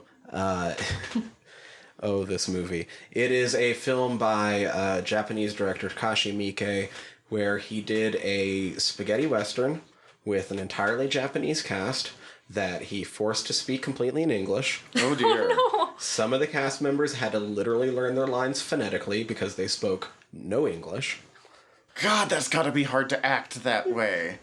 Otherwise, like, it's an over-the-top but very, very faithful spaghetti western. A gunslinger goes to this Old West town where there's already two gangs feuding against each other, and he pits them against each other even more for his own gain, and just because they're kind of assholes. It's like 80% Yojimbo, if you've ever seen that, which means it's about 70% a fistful of dollars. There's only about 4 Western stories ever made, and they just found different variations of them. Sometimes samurai. Yeah, it's about 60% the original Django, and it's about 30% the original War, the historical War of the Roses. The movie, it's so fucking insane. An amazing, visually, it's an anachronistic soup. The buildings all look like classic Old West with like the rotting boards and falling apart and like swing open doors and stuff, until you actually look at the buildings and the architecture is all like authentic Jidageki era samurai fucking Japanese architecture. The gunslinger comes in, he looks perfectly out of the Old West. The gangs are all a mix of like contemporary and Old West and like weird like 80s punk almost with some of the gang members. There's a kid in it who's just straight up wearing a hoodie at one part. Not on purpose, he was just there that day. But with all of this, then you find out the kid's father's name is Akira, and you find out that he was named after the anime. Alright, that might be the thing that sold me on this movie overall. There's only 2 lines said in Japanese and only 2 actors in it that aren't Japanese. One of both of those things is Quentin Tarantino. Oh my god. Oh my god. It's one of my favorite things to watch in the world. It's so authentically spaghetti western while being so over the top and extravagant and just a feast for your eyes. Blood splatters on the matte painting backdrops of some scenes. Watch Sukiyaki Western Django. Okay. Also, don't be turned off by Tarantino. He just shows up, and Takashi Miike is like 5 times better director than he is. So, You're talking to you directly there, are you? yeah. But in the meantime, come back and see us next week. Cece will be returning to see us again, and she and I are going to see each other before then, but, to talk about the movie version, or the TV show version of Good Omens. The miniseries. The mini-series. We didn't watch it all in one night when it came out because I had to work at 6 a.m. the next morning, and she was legitimately mad at me. Cece, thanks so much for joining us, my love. Seeing why I do this every week, hopefully. In the meantime, we're your generals of nerdery. I'm Zach. I'm Tyler. Dismissed. Hi everybody, General Tyler here. If you like the show, please hit subscribe however you're listening to us right now. Also, if you could rate and review us however you're listening to us right now, or preferably over at Apple Podcasts, we would super appreciate it, as the whole world is ran on algorithms, and we want to be all up in them, getting our voice out to more places. Also, tell your friends. We always appreciate that. If you want to get in contact with us, ask us questions, give us comments, email us generalnerderypod@gmail.com. You can also contact us through our website, www.generalnerdcast.com. While you're there, check out all of our back catalog, or click the links up at the top, as we are part of the Earworm Podcast Network. Go check out all of our sister shows. We're involved with most of them, so if you already like listening to us talk, it might be in your best interest. And if you want to check out everything from the network, head over to earworm.com, EARVVYRM.com. We'd super appreciate it. Love you all. Have a good one.